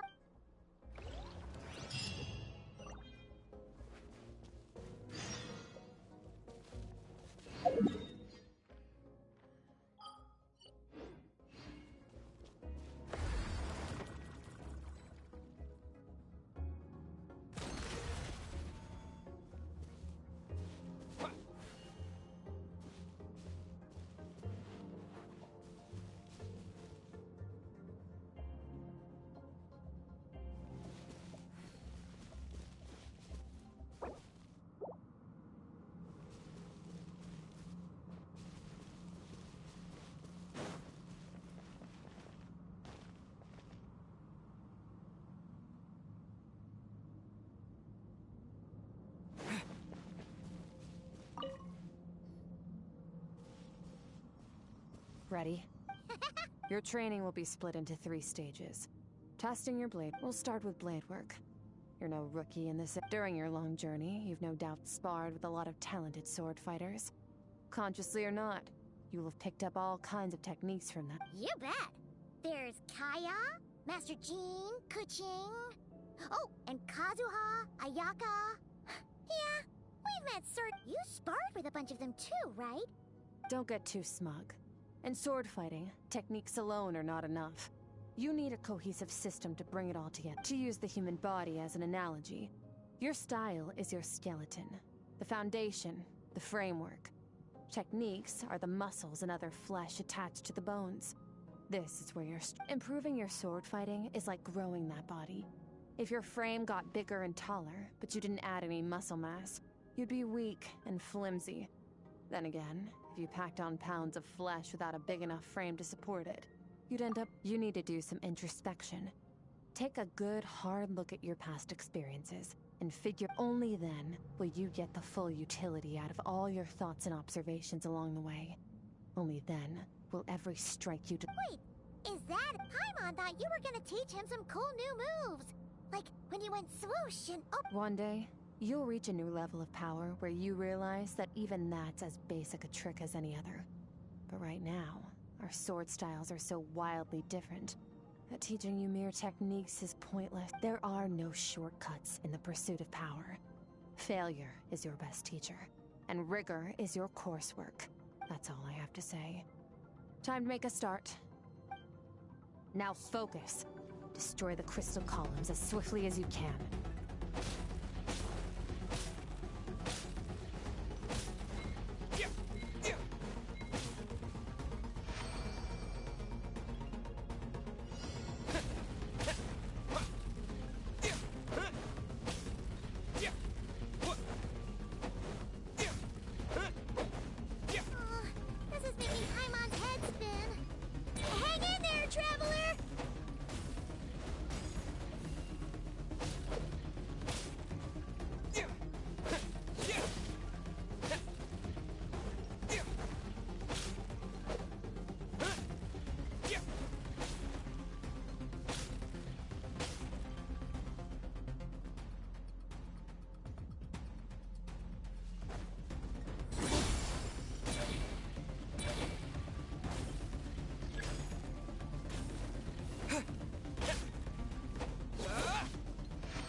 Stay calm. Use your head. You have to keep it together.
Consider a moment of true mastery that you've witnessed in another person, and ask yourself, what lies beneath the surface? What's their guiding philosophy? What's their state of mind as they maneuver? Now take that and practice it right away with speed, skill, and strength, over and over, until your hand is one with your mind. This is the only path to true growth. Step on up! Dance with the waves!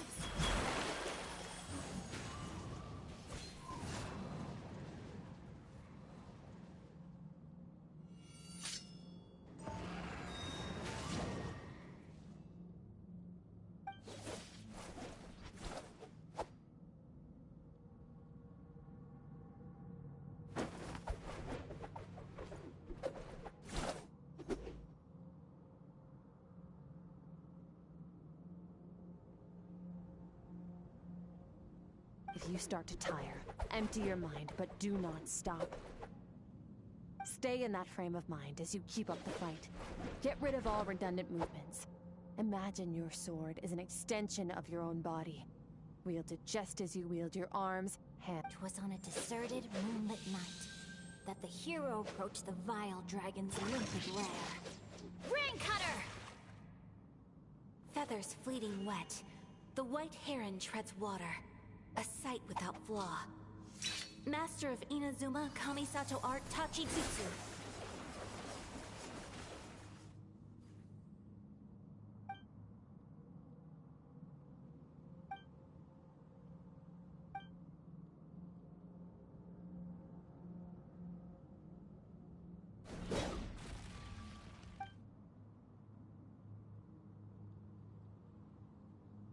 Huh. Looks like you've made some real progress. That concludes your training session. Awesome! Paimon knew you could do it! How do you feel? As you should be. Time flies when you're training hard.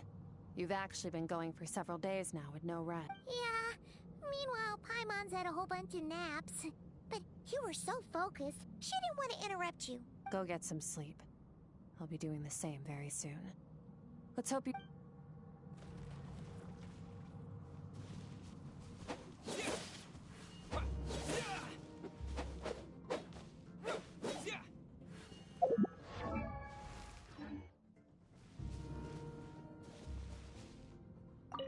Sometimes, you have to practice a single movement 1 million, maybe 10 million times, before the breakthrough moment comes.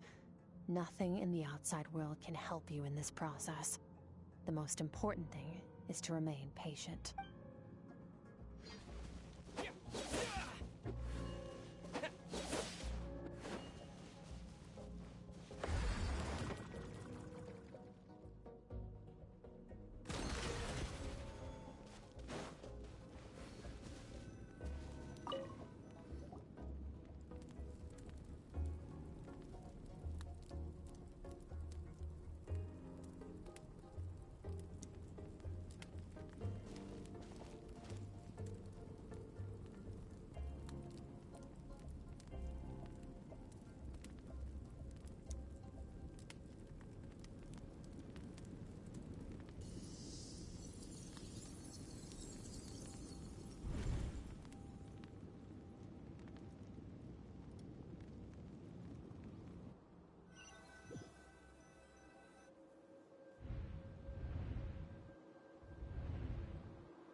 Skirk, why are you skipping classes again? We've talked about this. 'Cause he's a crabby old man, and he's a boring old man. I don't like going to his classes. Excuse me. You shouldn't talk about your teacher like that. It's very disrespectful. All right, let's not get into a big fight about this. Skirk's learned what she needs. There's no point forcing her to sit through more classes if she doesn't want to be there. But I'd still love to hear about what you got up to yesterday. Why don't you tell your dad all about it? I went diving, and I saw this huge fish. I never knew they could get that big. It looked kind of dumb, though, with that stupid big fat head. I tried to shake its fin, but it just spat water at me. Oh, and today, I'm gonna go to that prairie up north. There's supposed to be this giant bird there that can spit fire. I bet if I climbed on its back, it could fly me all the way to the stars. Then I suppose your old dad should get one as a pet too. Otherwise, how are you gonna hear me call you for dinner up there in the stars? When it's time to eat, I'll come back on my own, Zilly. Anyway, gotta go. Bye, Mom. Bye, Dad. Wait! Put on a coat at least. You'll catch a cold. I'm talking to you, young lady. You spoil that child, you know. Ever since that merchant ship arrived, she practically lives outside. Always going on about exploring the beyond one day. Ah, let the kid do what makes her happy. Besides, we both know you're all bark and no bite. Come on, our little adventurer is gonna be hungry when she gets back.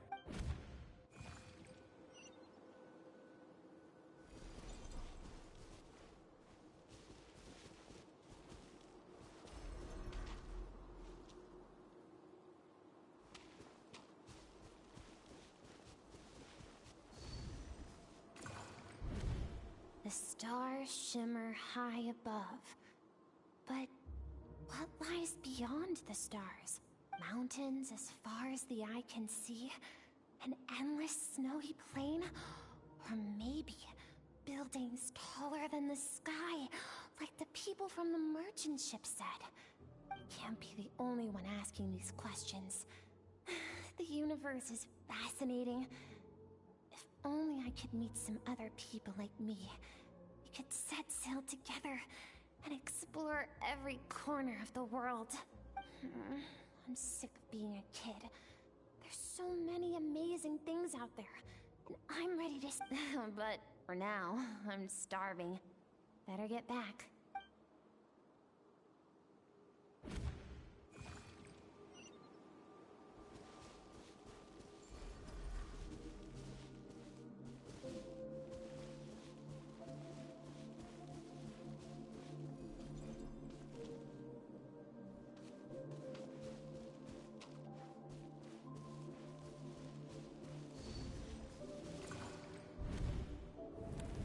Don't let a single one of them get away!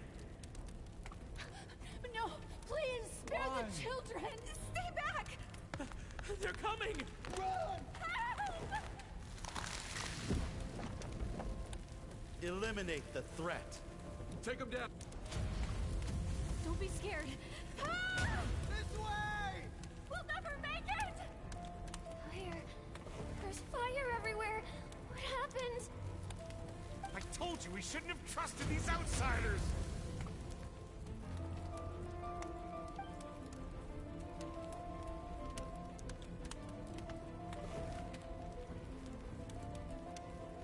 Why are you doing this? What did we do to deserve this? We welcomed you with our finest food and drink. Showed you the best our home has to offer. Gifted you cloth dyed by our own hands. And this is how you treat us? Run! Save yourselves! Captain, Zone 3 is clear and we have Zone 2 surrounded. Begin extermination. Remember the orders from upper command. No one is to be left alive. Rest assured, sir. We have enough munitions to annihilate these savages and burn their entire civilization to the ground. Good. The only ones who put up a real fight are that man and his wife, correct? What's their status? We shot the man in the ankles and the wife broke her wrist attempting to fight back. They won't be doing much more fighting. They're holed up in their home for now, but they won't last long. To prevent them from making some kind of last stand, we're planning to clear out the other zones first so we can send a bigger squadron to surround them. Well, well. Turns out some of these beasts do know how to use their claws. Now the threat these savages pose will be undeniable. Let them cling to what's left of their lives for a little longer. Once the other zones are cleared, I'll cut off their heads myself.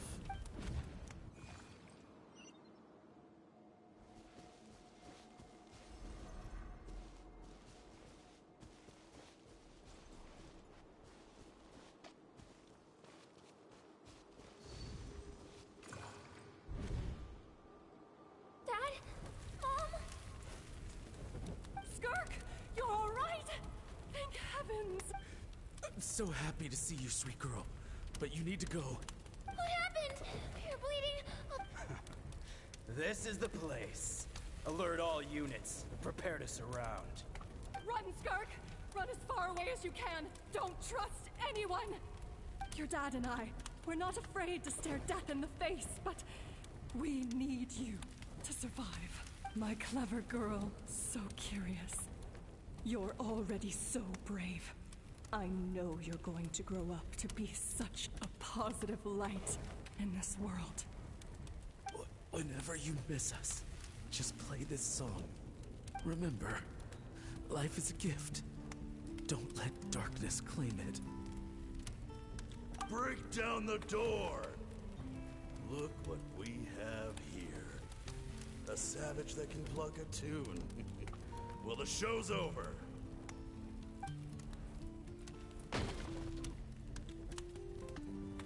You! Stop singing! Shut it! I said shut it or I'll make you! Fine. Have it your way.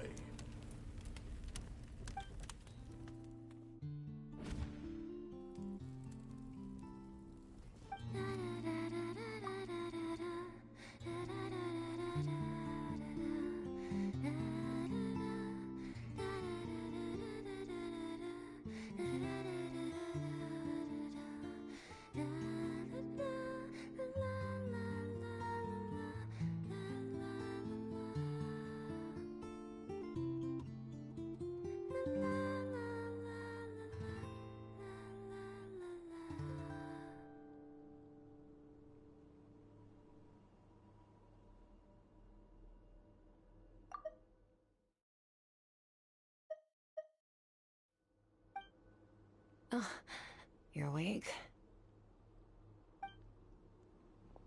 I found a few clues while you were asleep, but it's only a start.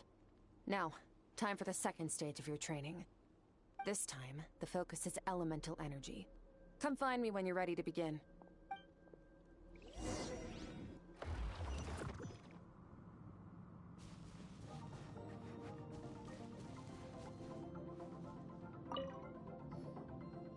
Man, staying in the... No day and no night?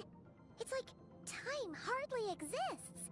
Well, except for the fact that Paimon still gets hungry like...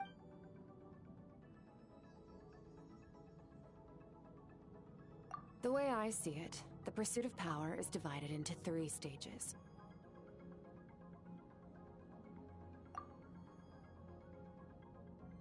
The first is mastering the use of standard weapons. Next is learning how to harness natural energy. And after that, you're free to challenge even higher dimensions. The natural energy of Teyvat is, of course, elemental energy. But that's not my area of expertise. I draw from a different source of power. Abyssal power, yes. Also known as the power of the Void Realm. My master, Sertologi, is a true expert in that area. After all, he was one of the group of 5 that infamously stole the all-encompassing power of the Abyss. An act for which the people of Conria gave them the epithet, the 5 Sinners. The elemental energy of Teyvat, on the other hand, is derived from the power of the Light Realm. These 2 forms of energy exist in direct opposition to each other. Suffice to say, there's not much I can teach you this time. A keen observation, traveler. Call it respecting local norms. The Abyss stands in direct conflict with the will of this world. So, to make my life easier, I disguise my power to make it appear cryo-like in nature. It's a technique I learned from some Conrian ruins, known as the 7 Shifting Serpent. If you ever change your mind about delving into abyssal power, I can teach it to you. So I've heard. You seem to have a knack for removing abyssal power. But is purification really what's going on there? Like I said, power does not simply disappear, just thinking out loud. Let's focus on your elemental trait. True growth comes from adversity, but only if you make the choice to pick yourself up again every time you fall. So, it's time to push yourself to the limit, and then keep pushing. This is the only way to advance at pace. Use the power of Animo to clear the field as fast as you can.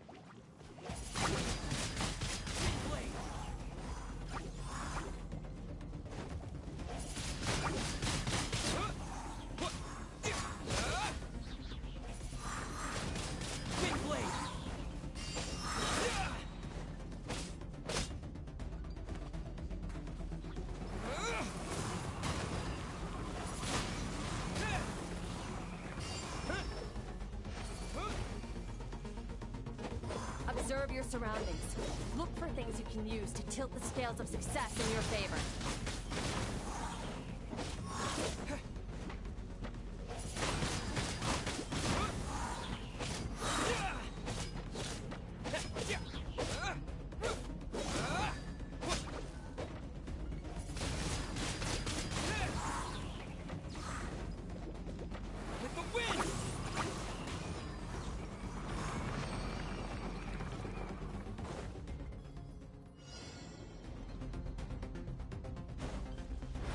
Use the power of Hydro to destroy the spikes.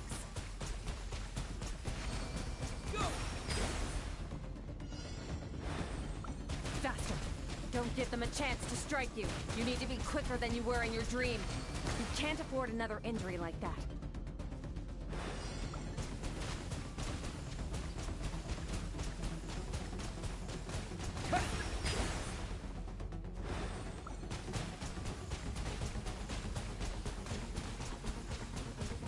Water jet! Go!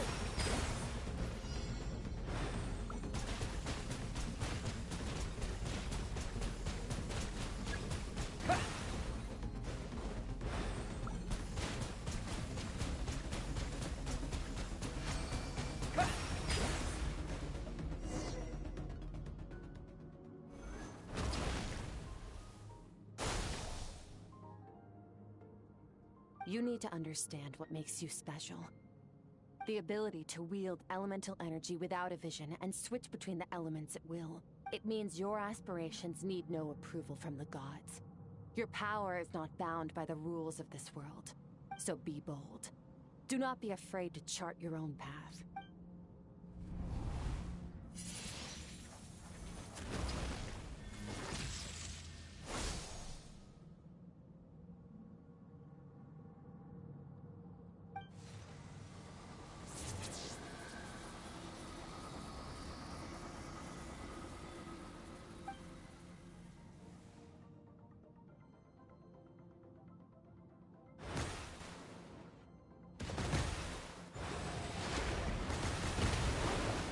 Very good. It seems you've reached a deeper level of connection with the elements. Long enough for you to lose yourself in your training, which is a good sign.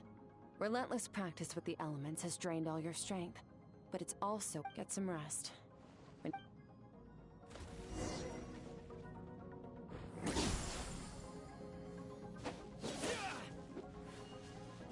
If you wish to master the elements at a fundamental level, you must see the entire natural world. Nature and all...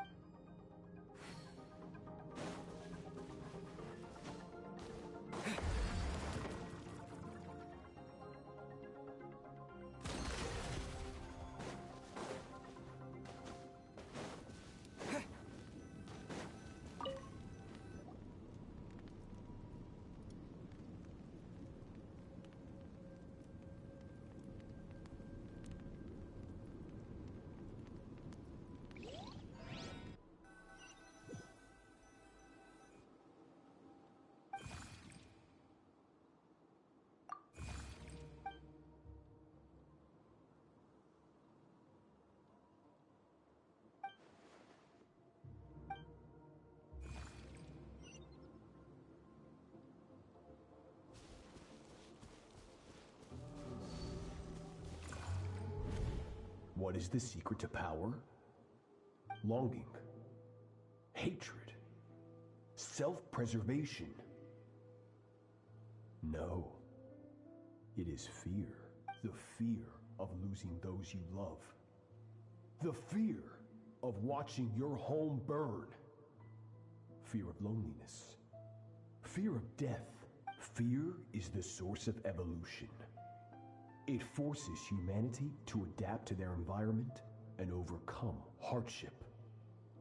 It is in the process of prevailing over our fears that we surpassed first ourselves. That fear is now part of you. It calls on you to evolve. And it is...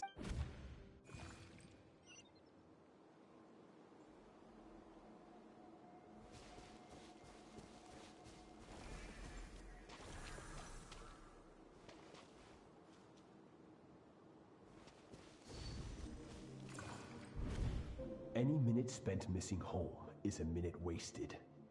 Practice your sword work instead. Do not make me tell you twice. But, Master, I can barely lift the sword anymore. If I keep going, I feel like my wrist is going to break. So it has not broken yet. Then pick up your sword and keep practicing until it breaks. I want to hear the cracking and splintering of bone. After all, bones can always be reset.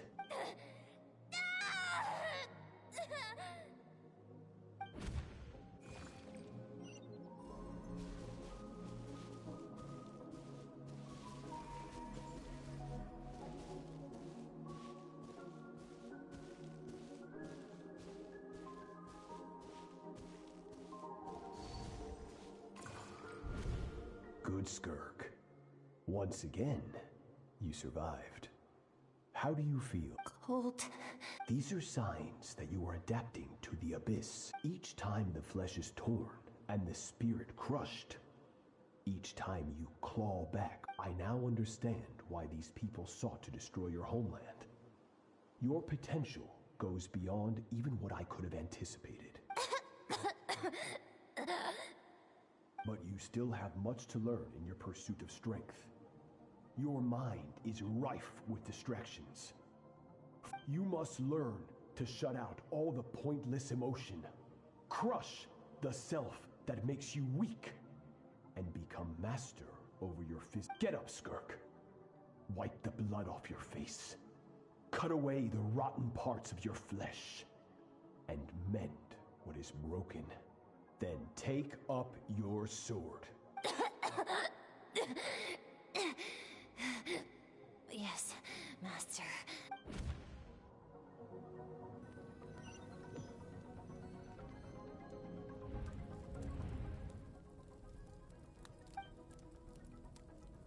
You're up! Hopefully you got some good rest. Skirk said to tell you that she's ready to start. So, what a...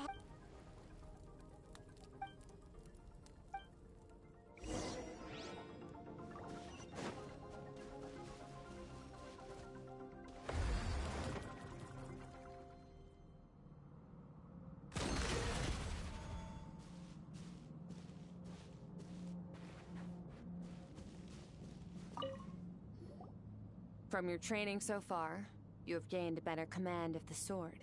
And more— that's only part of it. Experience is the real teacher. Now, it's time to focus on how you react under pressure. You must be able to think rationally, even in unpredictable combat situations. To simulate this, I'm going to attack, and you're going to block. Ready?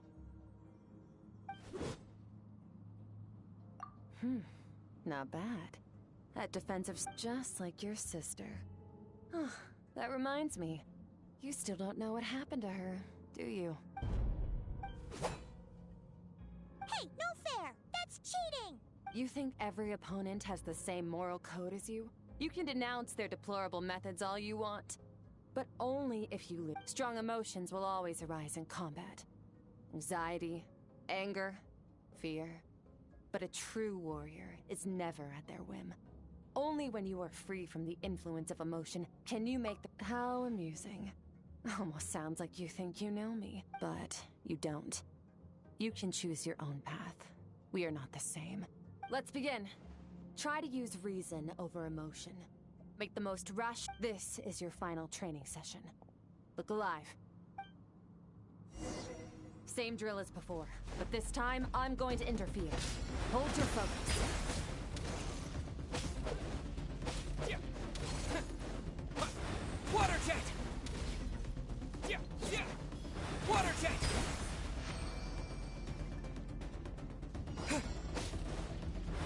Go!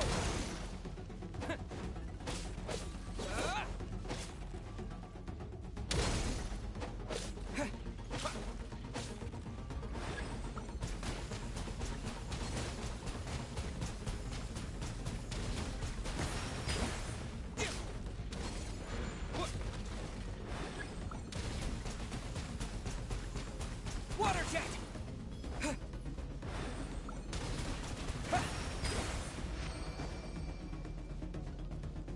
Water jet! Water jet! Yeah! Yeah!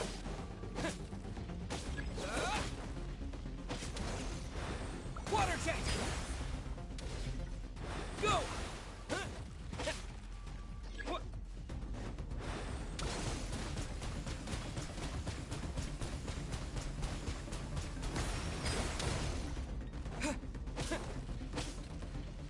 Yeah! Water jet! Not bad. Better than I expected.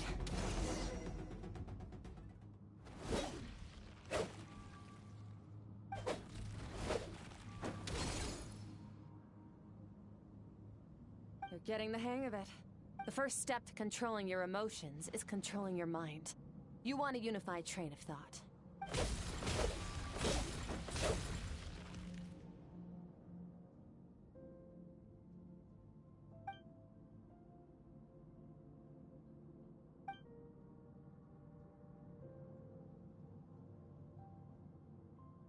Your mind is rife with distractions.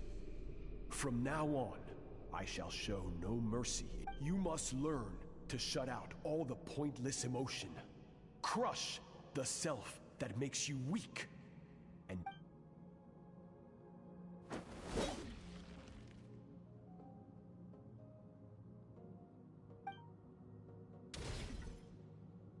stop. Let's pause here.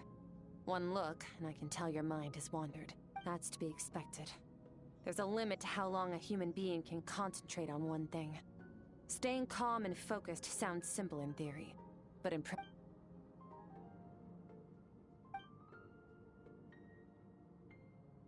Get some rest. No point training further if you're already dead on your feet. Like I said at the beginning, you managed to push past your limits, which is a good start. Warriors will train day and night to perfect their skills. But when the battle comes, their fate may be one mistake, one moment of hesitation. And just like that, all their blood, sweat, and tears were for nothing. You need to push yourself to perfection.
Skirk is amazing. She faced down that terrifying giant and cut its head clean. Oh, she got hurt though, didn't she? I heard it was pretty bad. Yeah, well, that's a given. But the moment she was on the mend, she got right back to practicing her sword work. I heard Master suffered a grave injury once too. Lost an arm and a leg and still came back stronger than ever. Incredible. I wonder if I'll ever reach their level.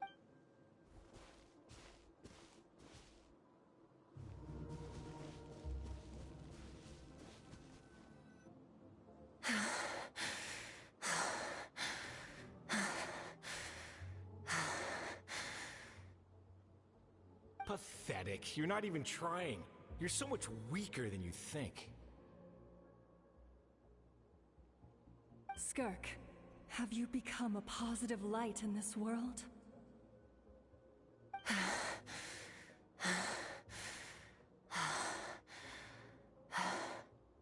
Do you even remember how many of us perished in that fire?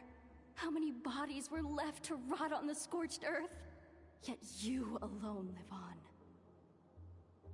Keep your gaze fixed on your blade. You don't deserve to rest.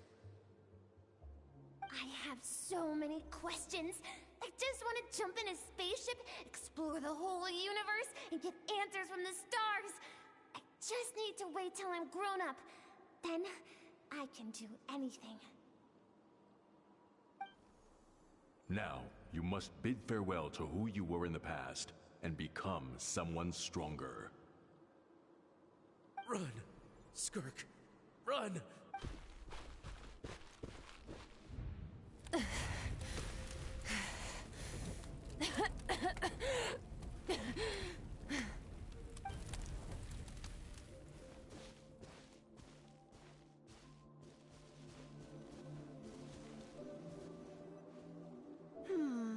Let's see here.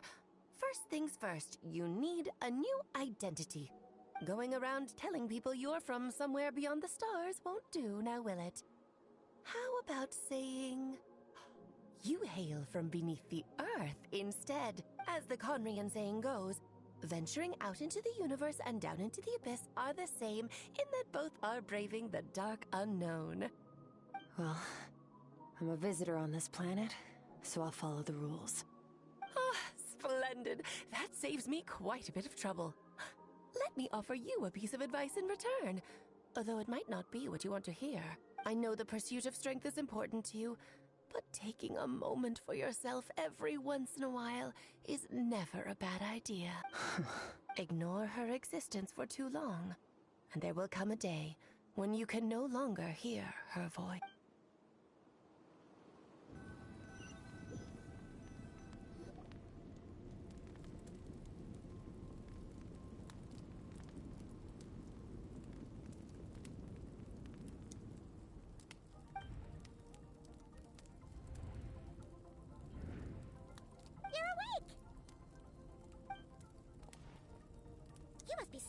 Right? Ta-da! Of course you are! That's why Skirk and Paimon got... Ah, well, if you're around someone long enough, it's bound to happen. Plus, Skirk can cook. So, Paimon decided she can forgive the... Here's an idea. Let's save the chit-chat until...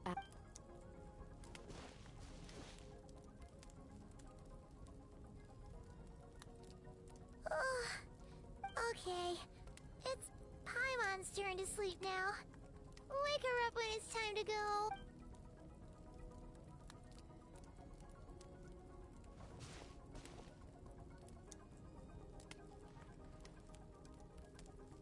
I have good news. First, your training is complete.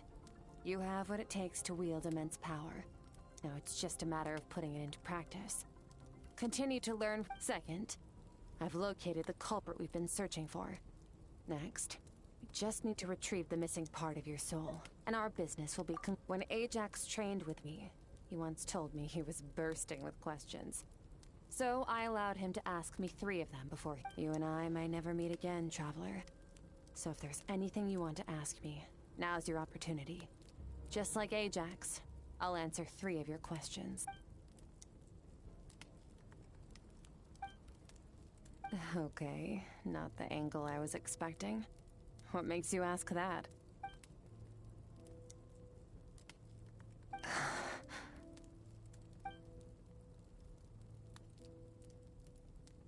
I knew that was a possible side effect. Closed off my mind to you for that exact reason. Even with the dream mirroring, you should have seen nothing but endless darkness.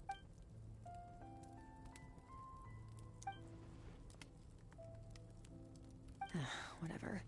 Must have been a flaw in my execution. I shouldn't be too surprised. Due to some recent circumstances, my self-control has been lacking as of late. Since you've seen what you've seen, there's no reason to hide the truth. All I ask is that you keep it a secret. No, I'm not from Teyvat. I'm from a different planet. And there was a time when I journeyed through the stars. A lot like you in some ways. No, we're different in that respect. You're influencing the fate of this world. But me, I'm just passing through.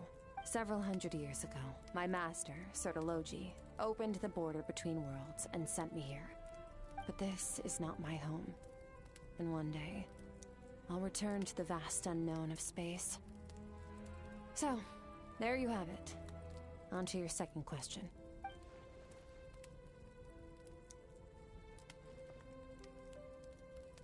To become stronger. For certain reasons, I need to bridge the power gap between me and my master as quickly as possible. But first, I need to understand the source of his strength. To do that, I need to follow in his footsteps. Walk the path he once walked. And somewhere along the way, I'll find out how to defeat him. That is my sole focus and purpose. Okay.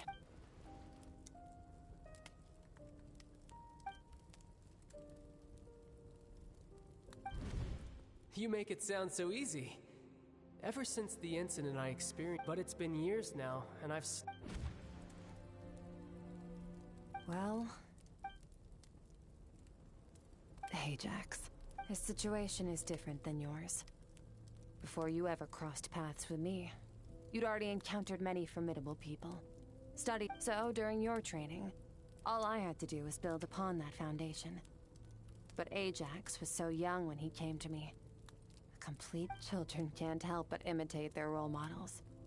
In the long run, that would only hinder his growth. Once Ajax has enough strength in his own right, I will allow us to meet again.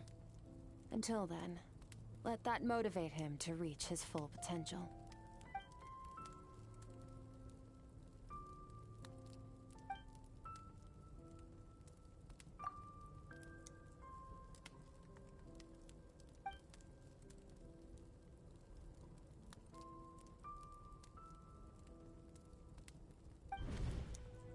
Unlike you, I have no desire to establish a connection with the world. The weak and the lowly have no right to remember me. They're...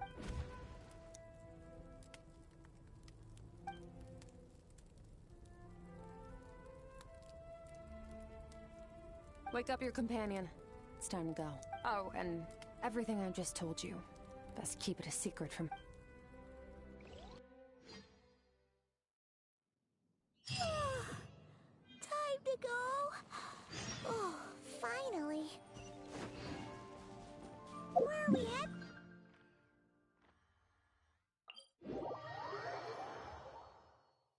Just follow me.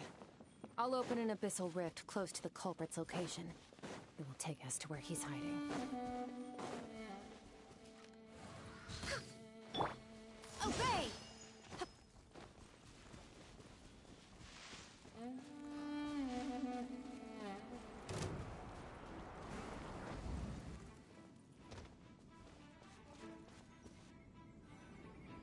Wait, this is near the chasm, right? Yes.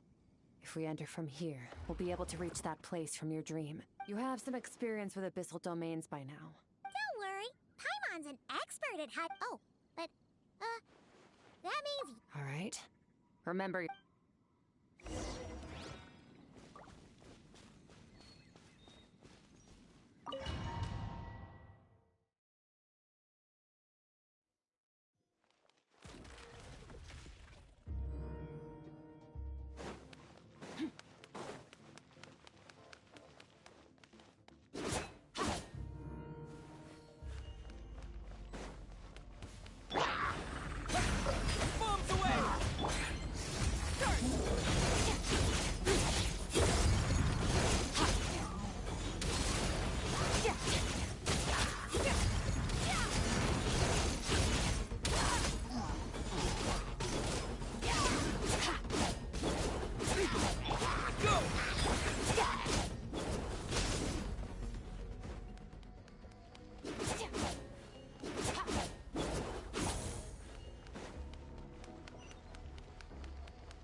What are you two doing?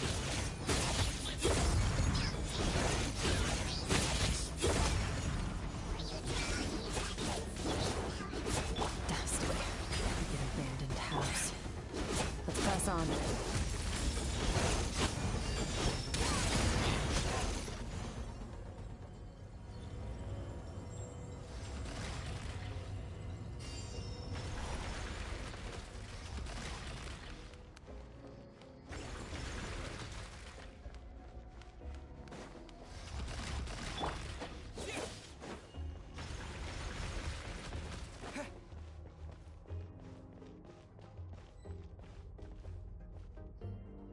Oh, looks like this is a dead end.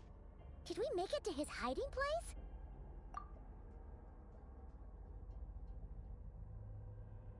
Ugh, this fog is making it impossible to see anything! This should be the place where you were attacked, Traveler.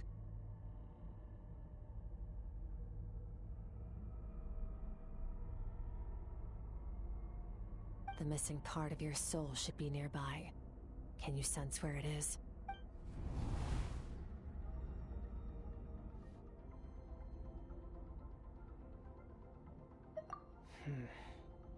Our opponent must have covered his tracks just in case. Hold on! Look! The spikes are back! Stay calm. Let's hold back a little. Give our enemy some wiggle room so we can see what we're dealing with. If you're too reckless, we might be playing right into his hands. Our enemy took part of your soul for a reason. It's likely he integrated it into his attack somehow. If we're smart about this, we can track it down.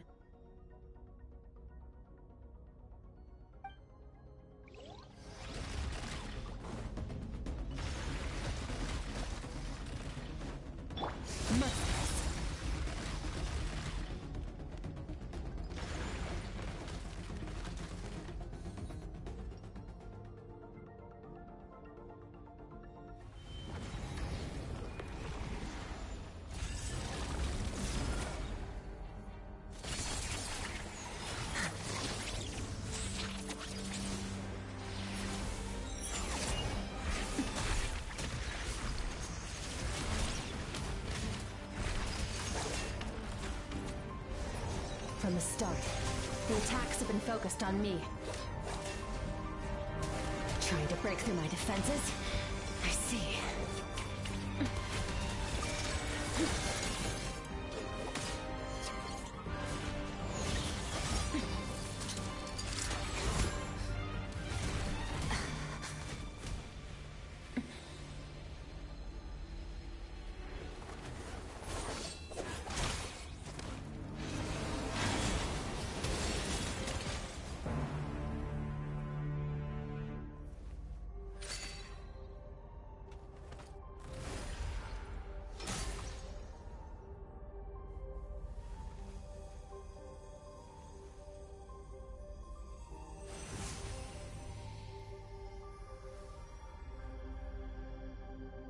There. I got it back. Traveler! Skirk!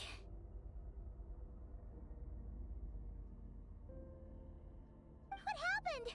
It looked like Skirk just got... In the Guili Plains, you asked me why this enemy chose you as his target. Now, the answer is clear. It's not just the fact that your strength is impressive. It's also because of your ability to, as you put it, whatever that actually means.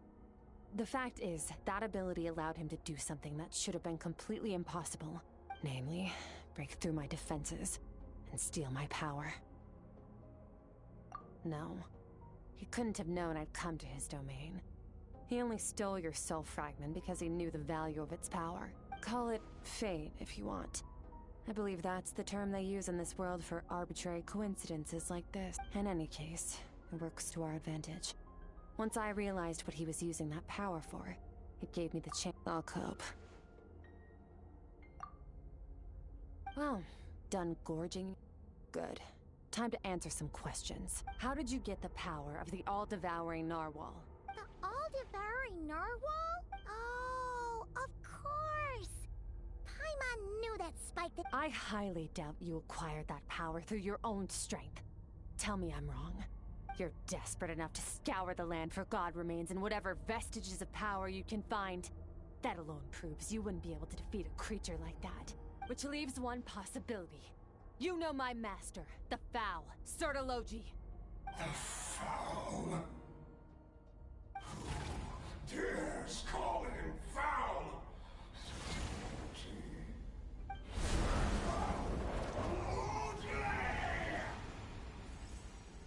What's wrong? Bit off more power than you can chew? You're struggling to hold a basic conversation. Just a little longer. I'm still... Look! It's back! Those obsessed with power will let it devour them before abandoning their pursuit. Keep calm and use reason to decide.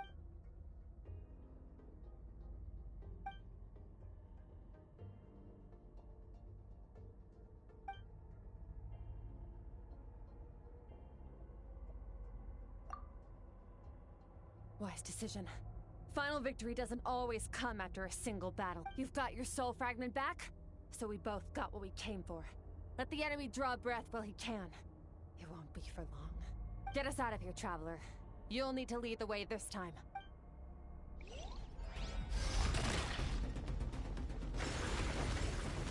Skirk, is your shoulder gonna be okay? The wound is minor. It'll heal in no time. You should focus on getting out of here alive instead. Uh-oh! Falling spikes! Run!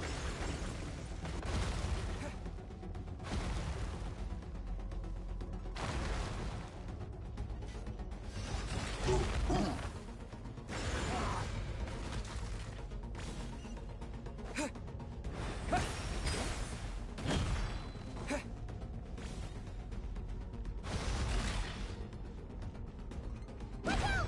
Looks like this place is about to collapse!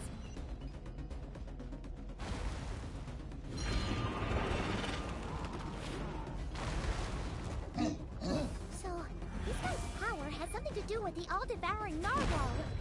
Did you know that all along, Skirk? I had my suspicions. That's why I decided to investigate in the first place. But suspicions only get you so far. I needed to verify it for myself.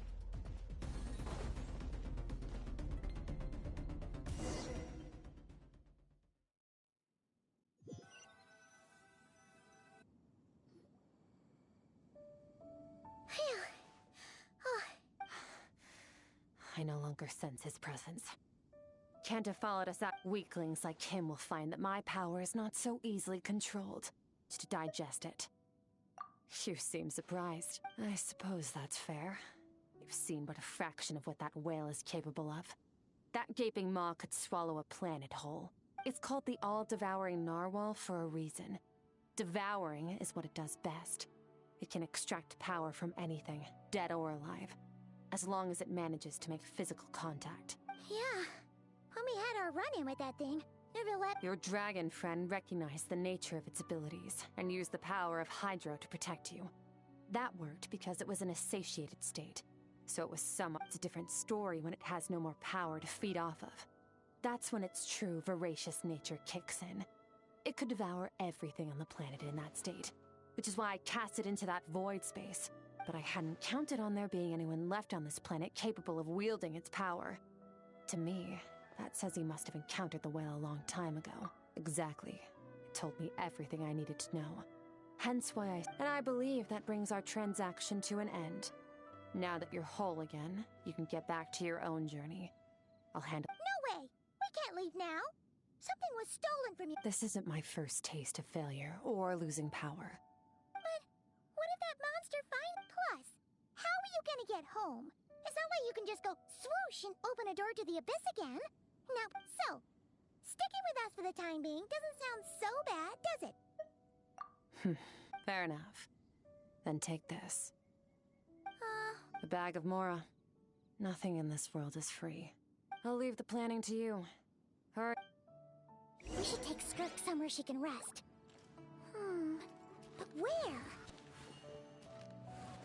Paimon gets the feeling Skirk wouldn't like being around a lot of people. Oh wait! Baiju said we could rest in the back room of the pharmacy, didn't he? Let's head there! He'll know something about Master. I'm sure of it. Next time. Oh, this. It's a star crystal suit. Abyssal energy is scarce in Teyvat. Wearing this helps me access it more freely. It stores concentrated abyssal energy that I can draw from on the go. When the energy runs out, it reverts back to its original form. Fine. It was just a scratch. It'll take time to recover my strength, of course. But adapting to situations like this is nothing new for me. Found somewhere to rest.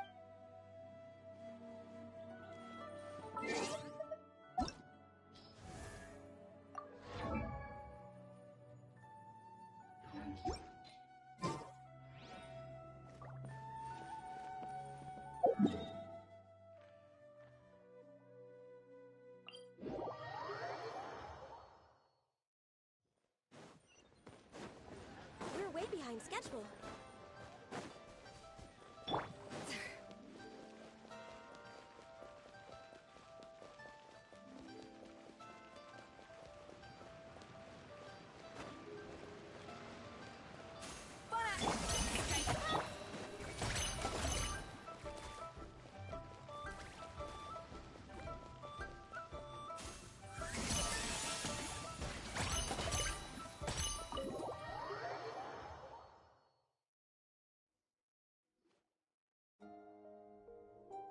Huh. This bag from Skirk has a ton of Mora in it. Does she have a job or something? Wait, no. After what we saw at Wamin Restaurant, that seems impossible. Can you imagine? It would go something like... I'll be collecting my paycheck now, boss. Oh, sure thing. Wait, who are you? Have we met? Can't hold a job if you make everyone forget about you. So, what did she do to get all this Mora? Claimed some buried treasure, took care of a few monsters that were causing trouble. Nothing untoward. It's safe to use. Ah! You heard all that? A sonorous voice like yours is hard to miss. I wouldn't be surprised if the sound of it traveled to the nearest mountaintop. Then, did you by chance happen to hear Paimon? You mean when you called me Frosty the Lavender Melon?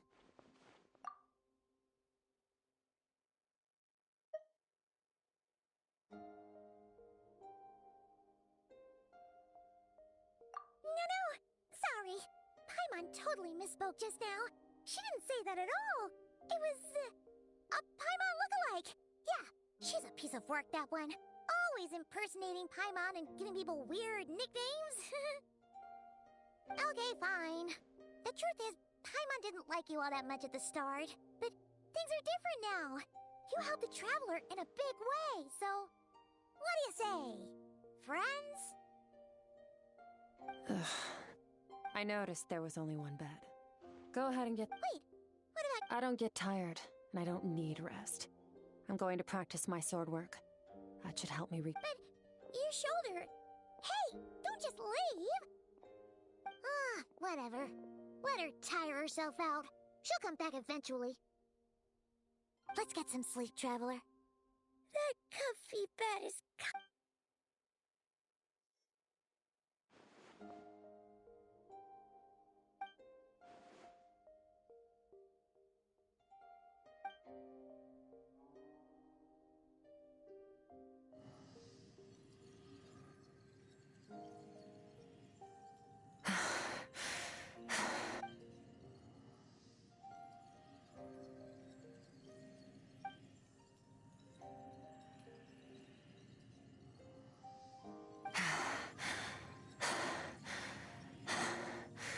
Quiet.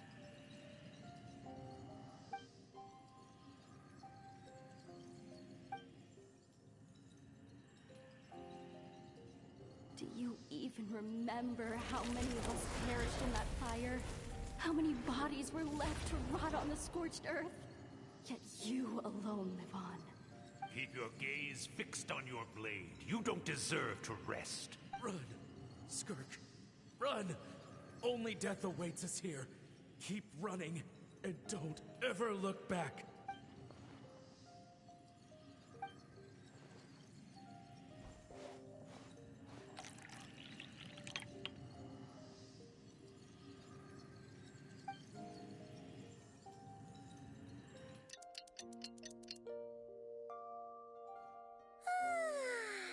Getting an early night's sleep is the best.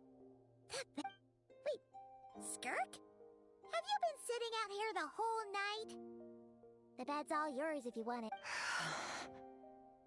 About 60%. Maybe 70. Whoa! Paimon thought it would take at least a couple of days.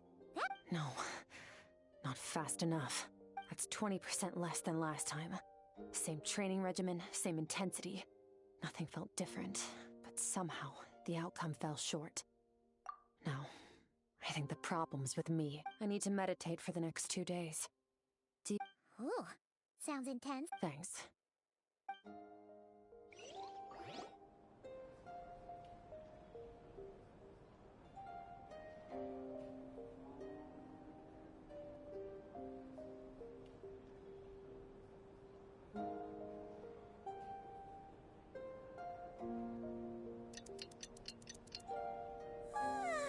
Skirk is still meditating, huh?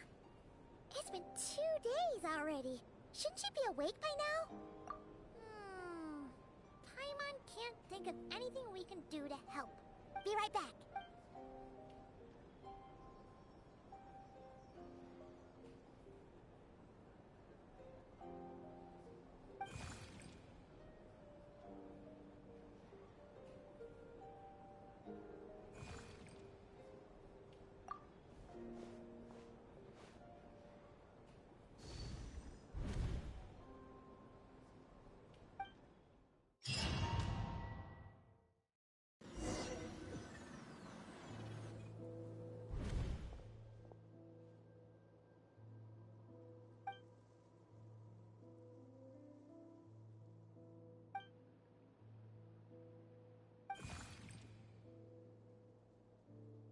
That's right. This is Skirk's inner world. Think of it as the threshold between the soul and dreams. This isn't your first time here, but what you remember is probably a space covered in darkness. I only managed to illuminate a small portion for you back then. Actually, it's my first time talking to someone like this. I only managed to break free and bring you here because the injury weakened her power. I guess that's why I can speak again, too. Call it fate, if you want. I think that's the word they use in this world for... Now, before I take you to her, I gotta ask. You're the first outside visitor to ever come here. So, what's your impression of this place? Oh, you noticed. This river represents Skirk's strength. Strength accumulates over time. It is the summation of a person's lived experience. So, this river is where all the fragments of Skirk's life should converge into a single stream of memories and emotions, flowing forward as one. But, as you can see, this river has been severed numerous times. It's because Skirk doesn't like who she was in the past, when all she sees reflected in the river is a disgraceful shadow of who she was. She cuts through water and rock with the sword of reason, severs her connection with the past, and begins. You must learn to shut out all the pointless emotions. This isn't my first taste of failure or losing.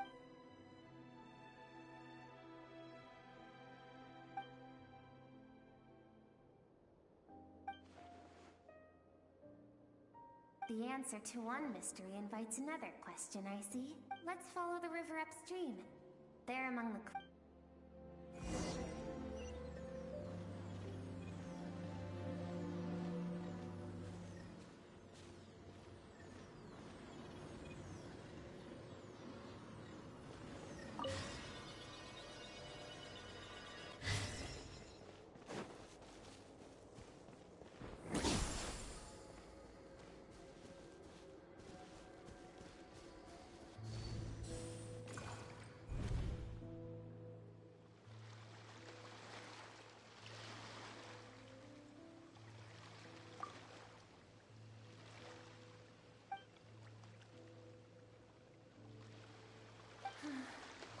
always thought that, even when falling leaves don't come from the same tree, they can still form bonds of kinship when they meet, like meteors.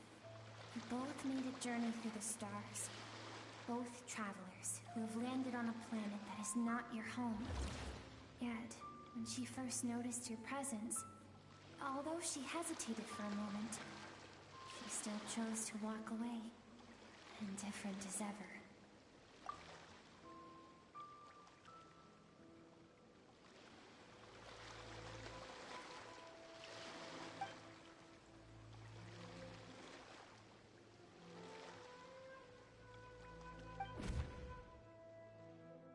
Seems like you've answered your own question. Skirk sees herself as a trespasser in this world. She's made a conscious choice to avoid altering its path. But let's keep going.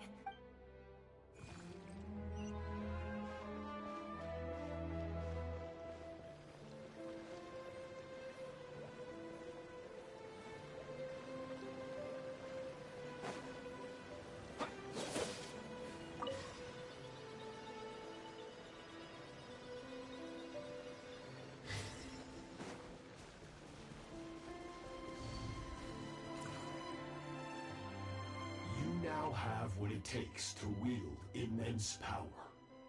From this day forth, I shall teach you no more. No one can become a worthy warrior through imitation alone.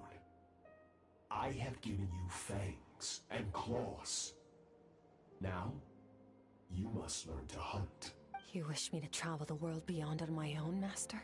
Indeed. Make new friends. Embark on your own. We will still have contact through the abyss. But know this. One day, I will take the life you worked so hard to rebuild and reduce it to ashes. Just like the fire that haunts your mind. Why would you do that? I have told you before. Fear is the catalyst for human evolution. You have tasted loss. You have known fear, so deep it can be felt in the bone. But as living beings, we all have an instinct to detach from that which harms us. And thus pain dampens over time, and the acrid taste of fear. Yet now, I have bestowed upon you the gift of fear eternal. It will drown you in the nightmare of your childhood, or it shall drive you to defeat me, whatever the cost.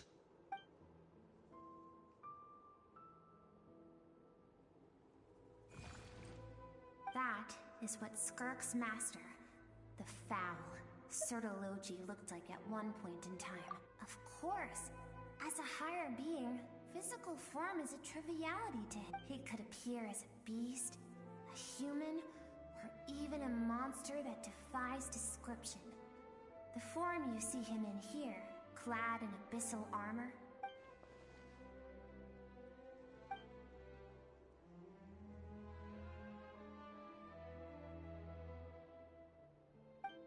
For certain reasons, I need to bridge the power gap between me and my master as quickly as possible. But first, I need to understand the source of his strength.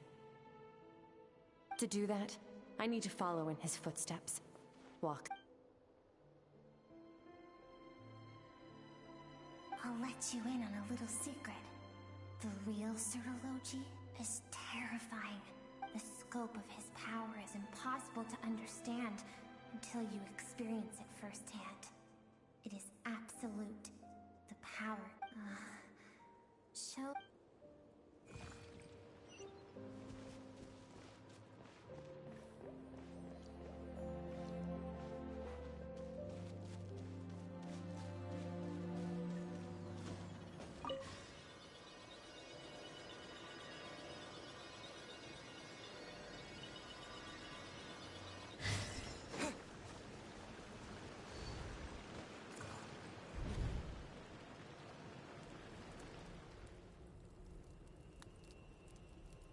We've made it quite a ways already. This is Skirk, when she first began training under Interlude. I have set your broken wrist. Tomorrow, you're to train twice as hard. No tears this time. Good. Attempting to garner sympathy through tears. Can I ask a question, Master? Why did you save me? I keep thinking, maybe it would be better if I had died. I wouldn't be haunted by that fire all the time. I wouldn't have to go on like this. I saved you because I have a plan for you.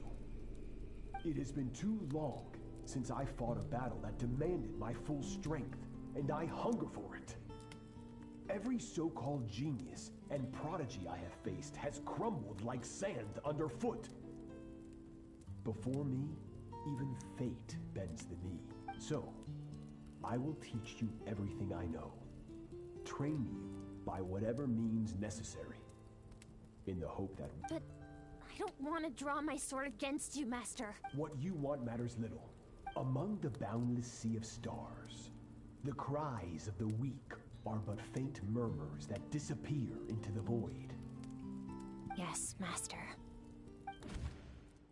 From that day forward, all she knew was grueling training, emptiness. After some time, her talent bloomed, and she gained control over her emotions, like her master.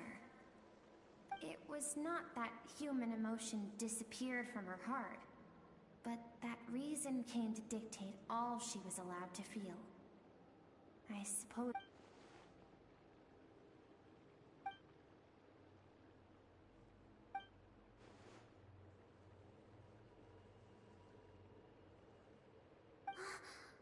I almost don't want to reach the end.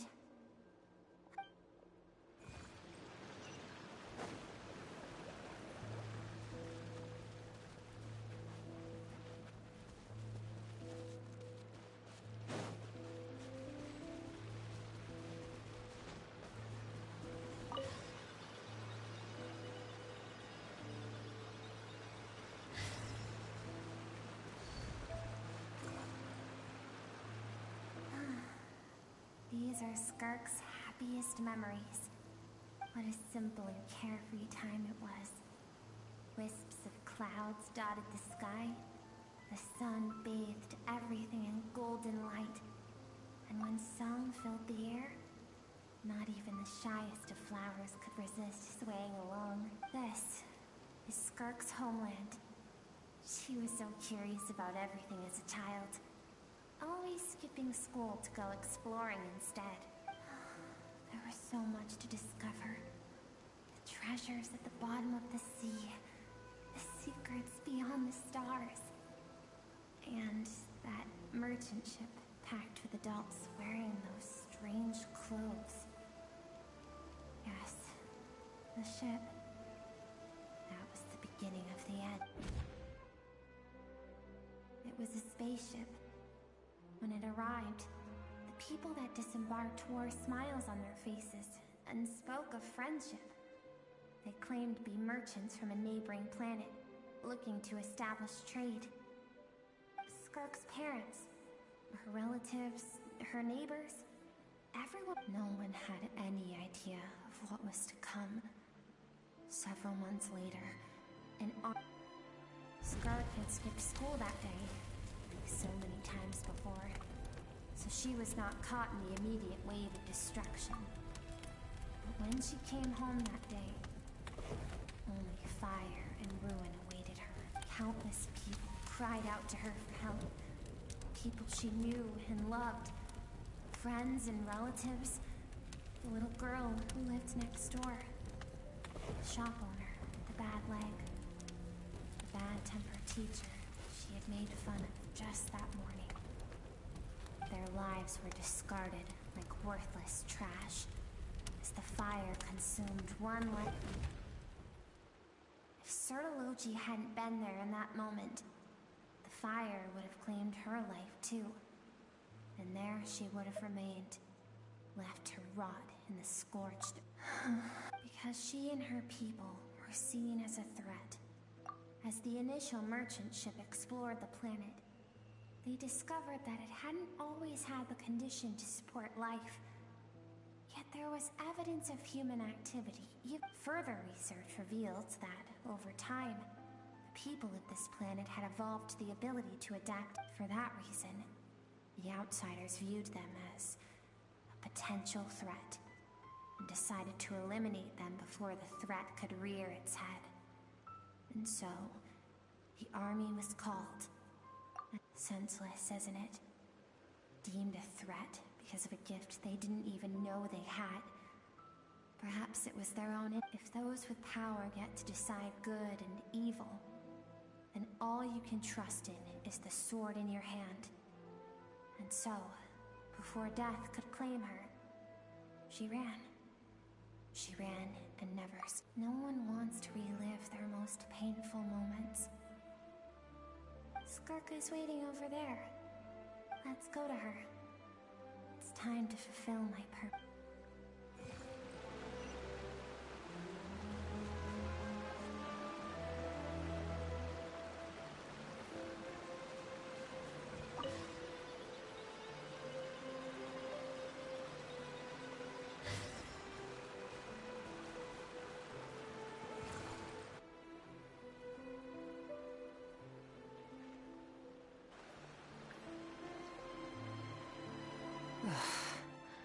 So all this, just so you could bring him here.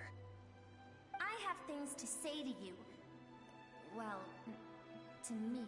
I want someone to witness our reconciliation, even if it takes an argument to get there. And he is the best choice. Her suppressed emotional self. The version of herself she keeps locked in the recesses of her mind. All those rejected impulses. Those discarded aspects of your past self. I am who you used to be. Someone you have refused to face for too long. So, I came to face you instead. You're wrong. I've faced you all along. And that's exactly why I keep you locked here. Your existence makes me weak. Moments of joy and longing are when we are most vulnerable. Don't forget, it was a penchant for goodness over reason that doomed our homeland in the first place. The vastness of the universe renders everything insignificant. Even so, learning from the mistakes of the past doesn't have to mean erasing everything. Strip yourself of your so-called weaknesses, emotions like kindness and empathy, and what makes you any different from the ruthless soldiers who slaughtered our people? The difference is that I'm doing what is right. What is necessary. I allow you to exist, but with limited freedom. That is the greatest kindness. I've shouldered everything you couldn't carry. I rose above the numbness and emptiness, and it was cold, unfeeling reason that brought me this far. It made me who I am. It made me strong. That is the problem. I want to shoulder those things together. On the grand scale of the entire universe, maybe our feelings are vanishingly small, but why should that mean they don't matter? Emotion gives warmth to the cold expanse of space. It gives meaning to the world around us.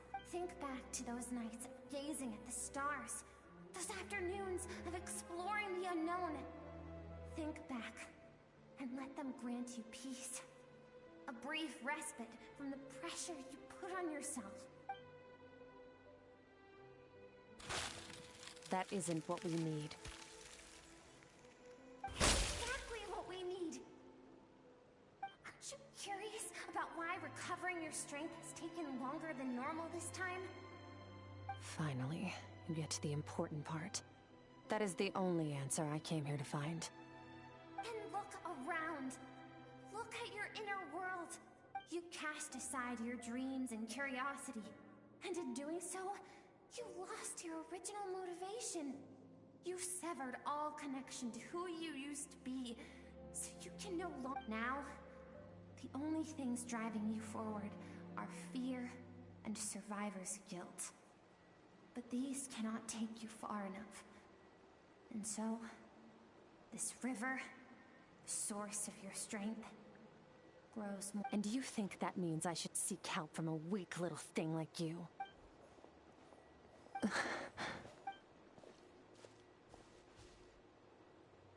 Thank you for saying that. I knew bringing... To be honest, I'm not here to argue with you. This isn't about who's right or wrong. And in fact, I agree that what is right at one point in time isn't always right forever. I know you will never forget that fire. I know the fact that you were the sole survivor fills you with guilt. And I know that among the voices that haunt you, mine is there too. Because deep down, you know that you didn't turn out to be the person you wanted to be. All those unfulfilled hopes are like knives to the heart. And I don't want you to hurt anymore.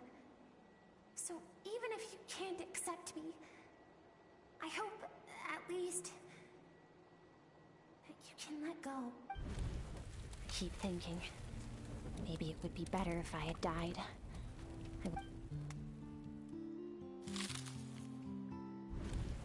Your dad and I, we're not afraid to stare death in the face, but we need you to survive.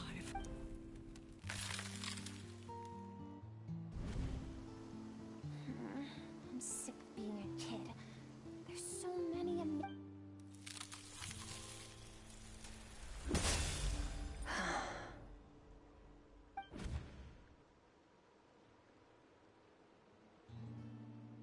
I remember.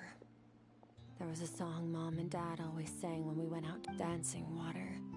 The sand along your path is begging for your song and movement.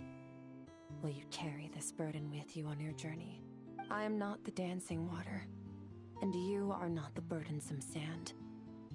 But if this is your wish, then I will carry you with me until the end. Thank you. I should be thanking you.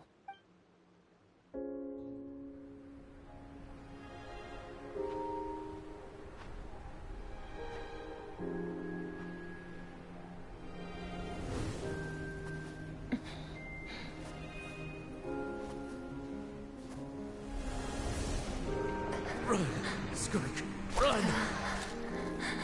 Remember, leave no one alive! Heed my words, Skirk.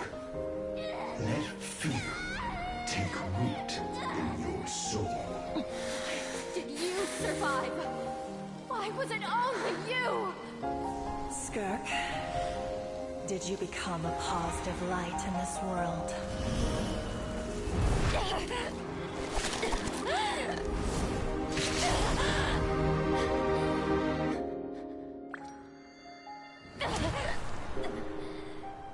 Hey, this doesn't have to be the end.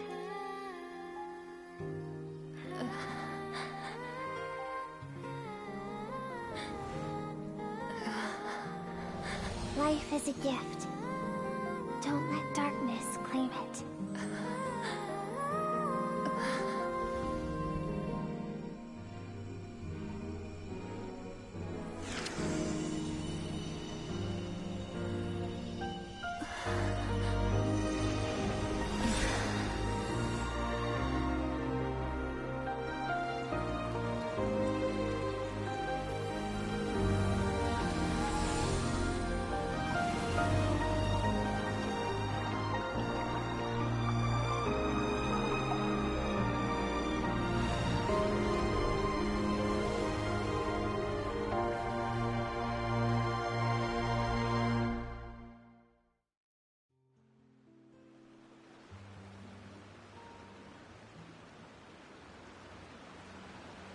So, you saw my memories then. I once asked my master if survival of the strongest was the law of the universe. He said no. But in a world without order, those with no moral boundaries tend to be the ones who survive. That's why, after hearing his answer, an idea came to mind. An idea that, one day, I would create a new world order. One in which there would never be another tragedy like that fire. One in which power was not the law of the land. But that means I must defeat him. Because my master, Sertologi, is, at the core, a defier of all rules and order.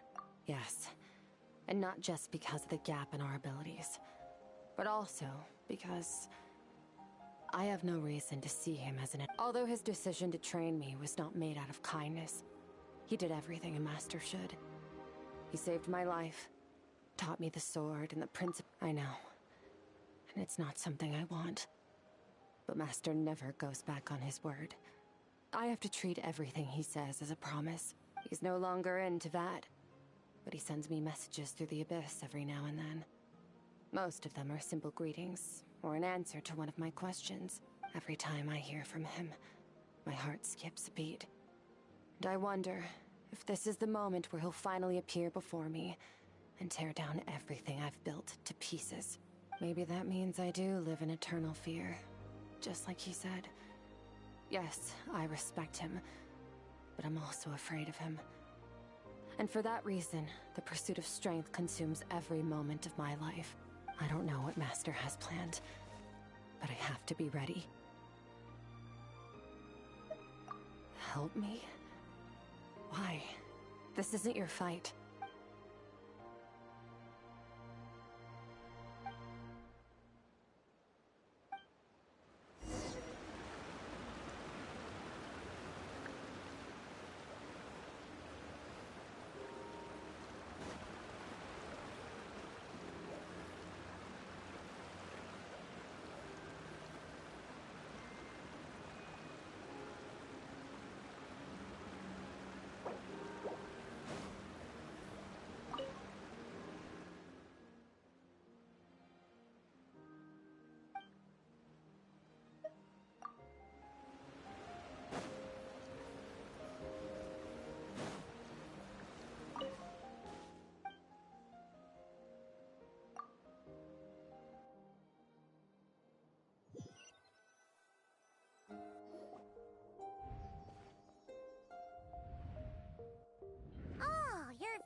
Finally awake! Honestly, Paimon was gone for like 2 seconds and then she comes back and finds you both unconscious? You're both okay. What does it look like? Only water from the source can cleanse the rot and filth that flows from the past into the future. I taught you to incorporate the experiences from your journey into how you fight. I suppose what happened today will become an inseparable part of who I am. Okay, so Paimon feels like she's missing some important context, but whatever. Paimon brought back tons of All right, it's about time we finished what we started. We're gonna deal with this thief for good, right? This time, I'm not going to tell you to hold back. But having digested even more power in the the good news is, we have no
Wait, isn't that the form the all-devouring narwhal changed into? How come he knows that, too? Really? So, you're telling Paimon that giant wave— It's a subconscious instinct. Any intelligent being who longs for his level of strength is bound to mimic his appearance. It's a natural response after encountering— To them, he represents ultimate power. We know the person before us has encountered Master, and we know he stole a portion of my power. Okay. The close-up Nervalette isn't here this time, so it's up to us. He won't have the nerve to steal again after we're done with him. Let's teach this guy a lesson.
enough of my power?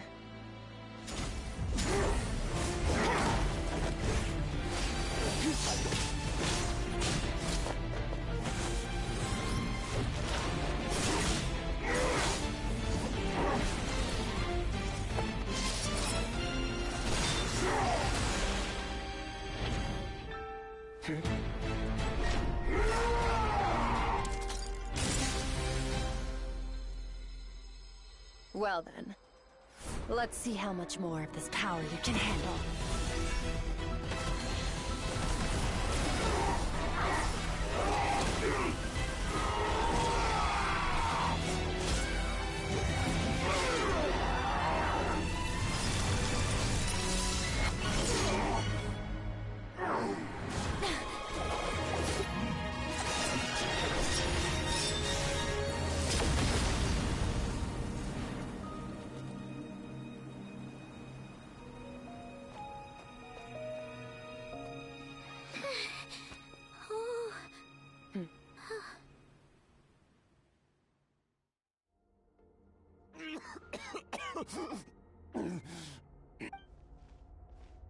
Well, have you come to your senses?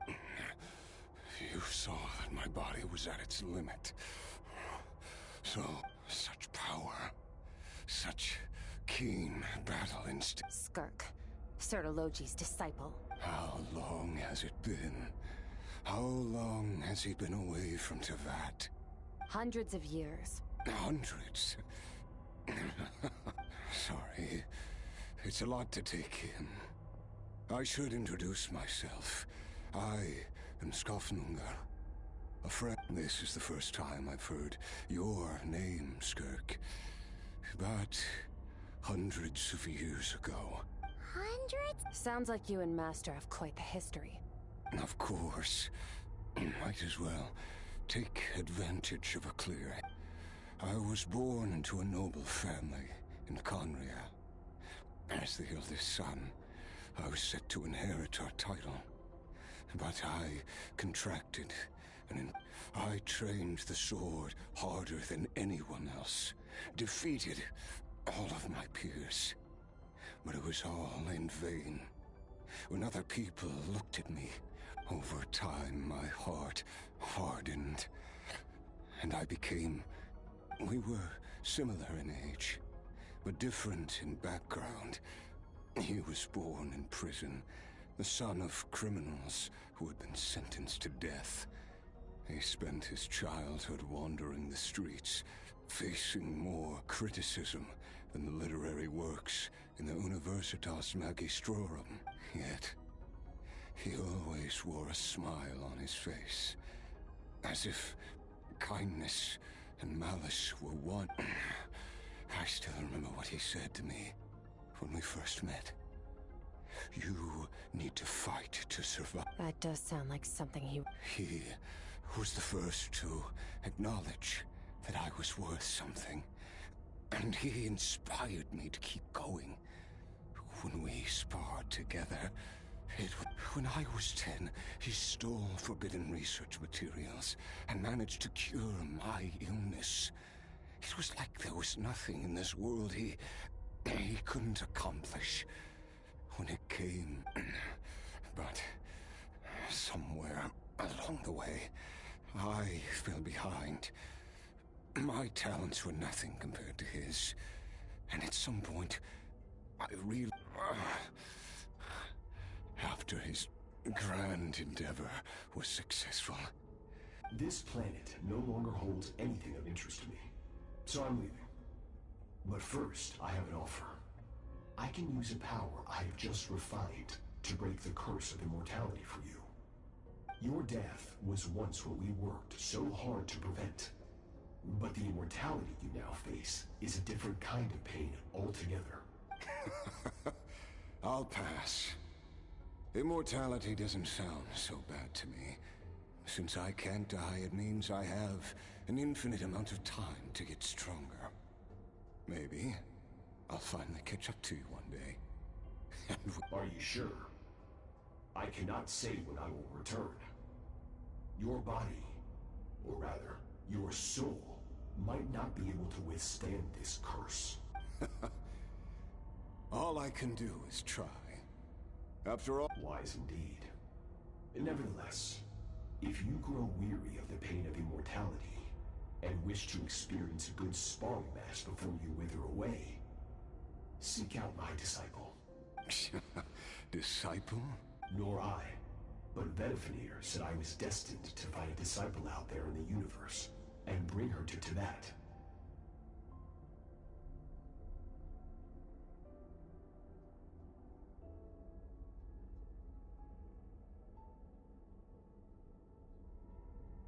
You know as well as I, Vedifenir's prophecies are never wrong. Well, now I'm curious about who this disciple of yours will be. All Vedifenir said was that one day, the stars shall bow in her honor. Sounds pretty impressive. Of course. Only the most outstanding people would have the right to become my disciple. Still self-assured as ever, I see. I'll be leading them. Oh, and if you were serious about getting stronger, I left you a little gift in the primordial sea. As I've said before, walk whatever path you want. Freedom means even the wicked get to make their own choices. Waiting for me in the primordial sea was the all-devouring narwhal, already beaten into submission by Sertologi. In its weakened state, I was able to cut off part of its... Your heart? That sounds like torture! Because, of course, I bear the curse of immortality. So, you used the curse to turn yourself into a vessel for power. Even with that whale's ability, devouring power like that is not something the human body can withstand. With your body and soul constantly at the breaking point, it was the curse of immortality that said, but that is not the path to strength. You have to pour your heart into it, work for it, dream of it. Instead, you stole... You're right. I should have known better, but... I miss your master. I miss the days when we were all together. After the beating we just... Sertologi's disciple. That's a lot to live up to. I know what he's like. He rules with an iron fist, using despair and fear to we're like mountain climbers in the dark, never knowing how much higher we have to climb, or when we will see the sun again. True. But I made up my mind long ago. No matter how dark it gets, I will not give in to Besides, after hearing your story, I suspect what Master really wants is not a battle that demands his full strength, but rather a defeat without regrets. Oh? Since you're his friend, you must have something. First time we came here, when you stabbed me through the fog and stole my power, I felt no... But when you had to devote all your strength fighting me just now, it was the joy of a researcher discovering the truth of the world. Interesting. I'm certain I didn't express those emotions outright. Yet you were able to read them from my blade. You're right. That battle brought me an unbridled sense of joy. Exactly. I think Master also craves a battle like that. One where his opponent forces him to use all his strength, unlock the extent of his potential, and transcend his own limits. After which, all can come to an end, including, perhaps, his life. For that very reason, good and evil are meaningless to him. He has one purpose, one goal. Perhaps you're right. Perhaps that is his goal. What a battle that would be. Oh, to witness such a... Are you okay? Too many different kinds of power are surging through my body.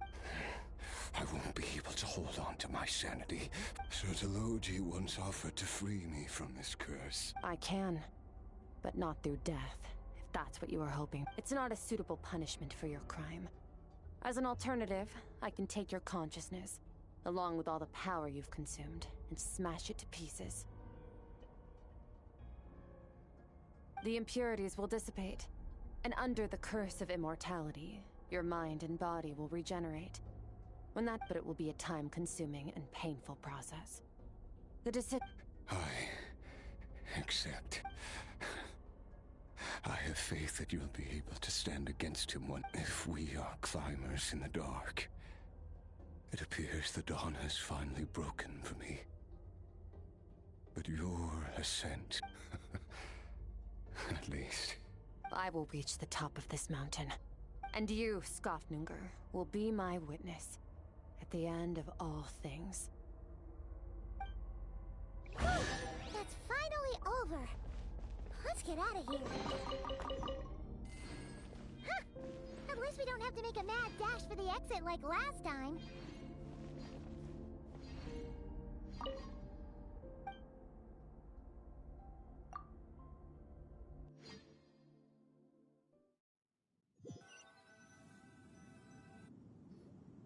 We did it! Once again, we've proved there's no... Wow! Today sure went by fast. It's night already. Oh wait, that reminds... Yes. The power Skofnunger stole has been returned. So, the stars have... Great! Huh. It's crazy that you even noticed their light was gone. There are so many stars in the sky. I suppose it's because... I have gazed upon this sky for the false stars, hanging in the meticulously planned sky, glittering with rot. It's not real. And yet, it is for that very reason that I can look upon it and enjoy. Even the most beautiful of bubbles has to burst. We will return to the real universe one day, whether of our own volition or not. Time marches ever forward. Even the innocent and naive will taste life's bitterness. Yet through hardship, we grow, until we learn to seize the sands of time for ourselves and uncover our true strength. Though we gaze upon a false sky, its vastness and majesty is palpable. One can only wonder. Ugh, this is all going over Paimon's head. Ever since we met, he has filled Paimon's days with happiness. Now, if it's too big a job for one person, then we'll do it with two. We've met so many amazing friends, and I suppose when it comes to you, anything is possible. Well, I should be going. Now that my power is no longer isolated from my emotions, I need more practice to get used. I suppose fate will decide. Maybe we'll bump into each other on the street. Or maybe we'll reunite on a different planet entirely. Regardless, reunions and partings are but passing moments. More than anything, I hope that at the end of this journey, wherever it takes us, we stand in a world one without war, pain, or forced partings. One where new life can bloom, even where there was once nothing but for this, we must all work to become stronger.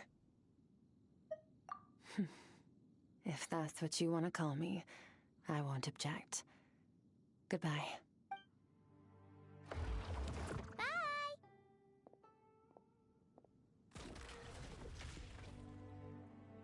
Is it just Paimon? Or is she being... Hey! What do you think about camping here tonight? There's nothing quite like sleeping under the stars. Come tomorrow, we can continue our journey.